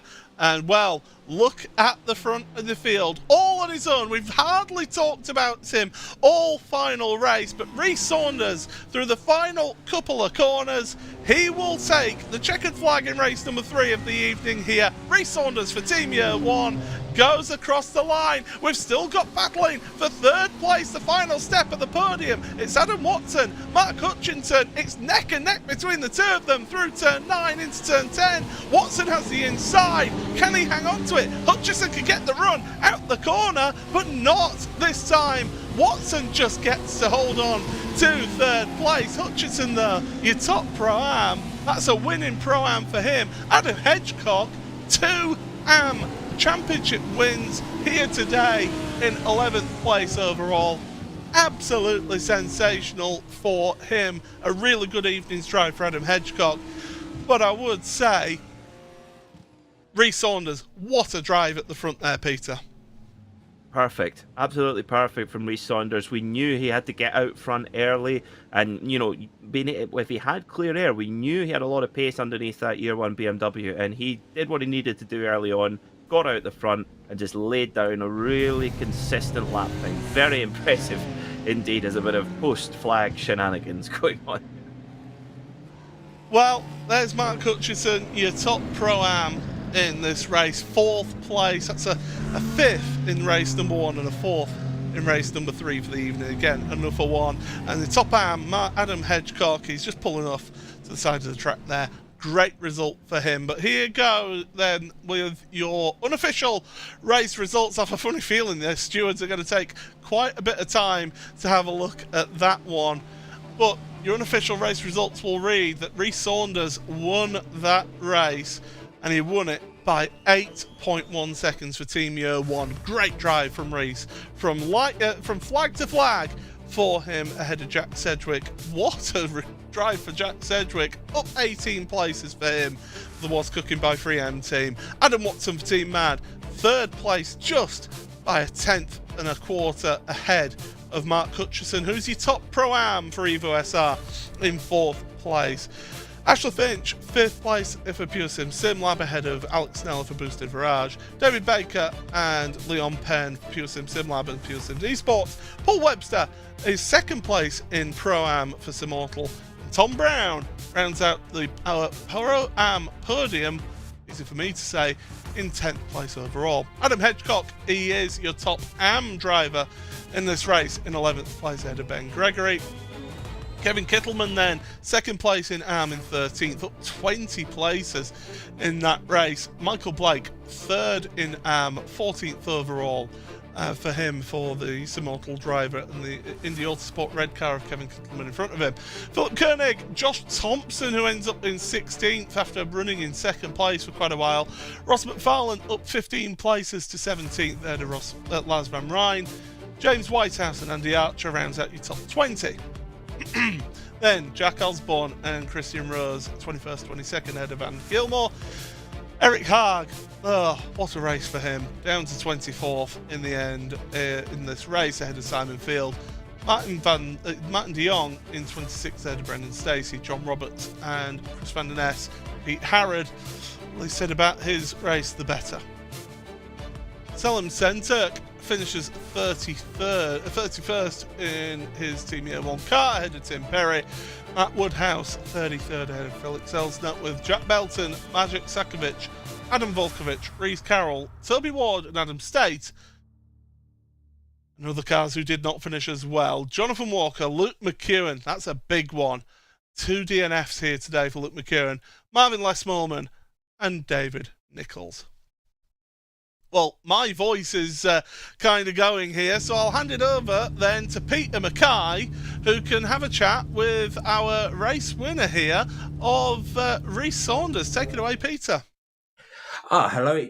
Good evening, gentlemen. Yes, I can't believe I've won. I'm actually shaking right now. What a final race. I've had no look at all tonight. I was considering jacking sim racing in at one point, but I'm glad I didn't before race 3. The grid was drawn anyway. But yeah, absolutely buzzing. Can't believe I've won a race in WGTC. Well, it's thoroughly deserved, Race. That last race, I mean, tell us about those opening laps. What was going through your mind on the warm-up? We got a full warm-up lap here at Mosport. Tell us what was going through your mind at that point, because we knew you had pace. I'm sure you did as well, but how did you approach those opening laps in that final race? Just get a gap, break draft, get a gap, and then chill out as much as I could. I knew Jack and Josh had come, but I thought with the amount of cars between us at the start, if I could kind of clear away at the beginning, they wouldn't be able to challenge me. Unfortunately, that was the case. And tell us about the choice of car here at Canadian Tire Motorsport Park. This BMW, does it fit this track? What do you think? Yeah, I've got teammates driving the Audi and the Lamborghini, and I think it does favour a front-engine car. I prefer to set a car with a lot of understeer, and I think the long sweeping fast corners really lead into that and help it. Whereas I think the Audi and the Lambo being a bit more tail happy, it's a bit of a detriment to them. Yeah, I see. Yes, absolutely. And final question for you, Race. Of course, driving for Team Year 1, are you going to get some commemorative flip-flops made for your victory? I want flip-flops, posters, beanie hats. I want the works. It's going to cost them a fortune, hopefully. Mosport 2022. Reese, well done on a super drive there in that last race. We can only apologise you didn't get much camera time, but that meant you were cruising. Well done. Thank you very much, and a big thank you to Year 1.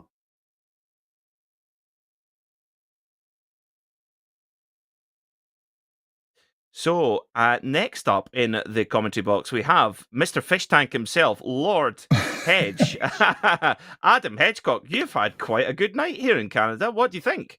It's about time. I have been suffering so much the last few months with my sim racing. I've been bleeding time and falling behind so many people, even being moved down to AM.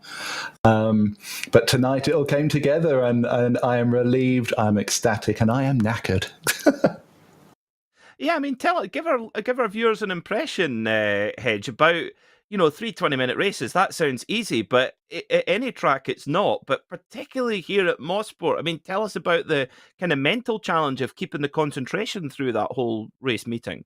It's relentless. I find that the 3 sprint races are a lot more taxing than the features or the endurance. You can settle into a rhythm for those. You're in for a longer race, and you can just take your time and pick your battles. With the sprints, it's just hell for leather. You just go for it, and for me, the worry of upsetting someone else's race, causing an accidental tap here or a bit of rubbing that causes an incident, that's always in your mind because it is so compact, it is so tight. I mean, Paul will tell you it's the same with the TCRs. It is go from lights out to the checkered flag. You do not stop. It is crazy. Now, of course, Hedge, we have you here on camera with sometimes for World GT, but World Touring Cars as well. What I want to know is the names of the fish in your famous fish tank that are always in the background, supporting you in your sim racing. There's too many in there to name them all. I think one of them was called Rosie, I think. My daughter named them randomly some point. So I appreciate that you like it, though. It is kind of cool to hear the fish tank call out on the broadcast.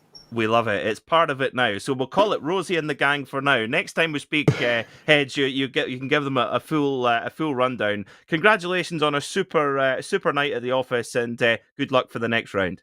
Thanks, Peter. It's been a pleasure. So that was Adam Hedgecock after a brilliant night in the AM class, Paul. And interesting, Hedge mentioned it there. I think we've said, Hedgecock's off quite a few times this season, but really bouncing. But we say that with love, bouncing back in proper style tonight.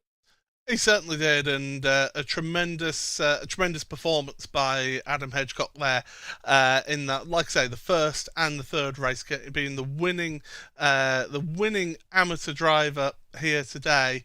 It's certainly been a tremendous effort from him.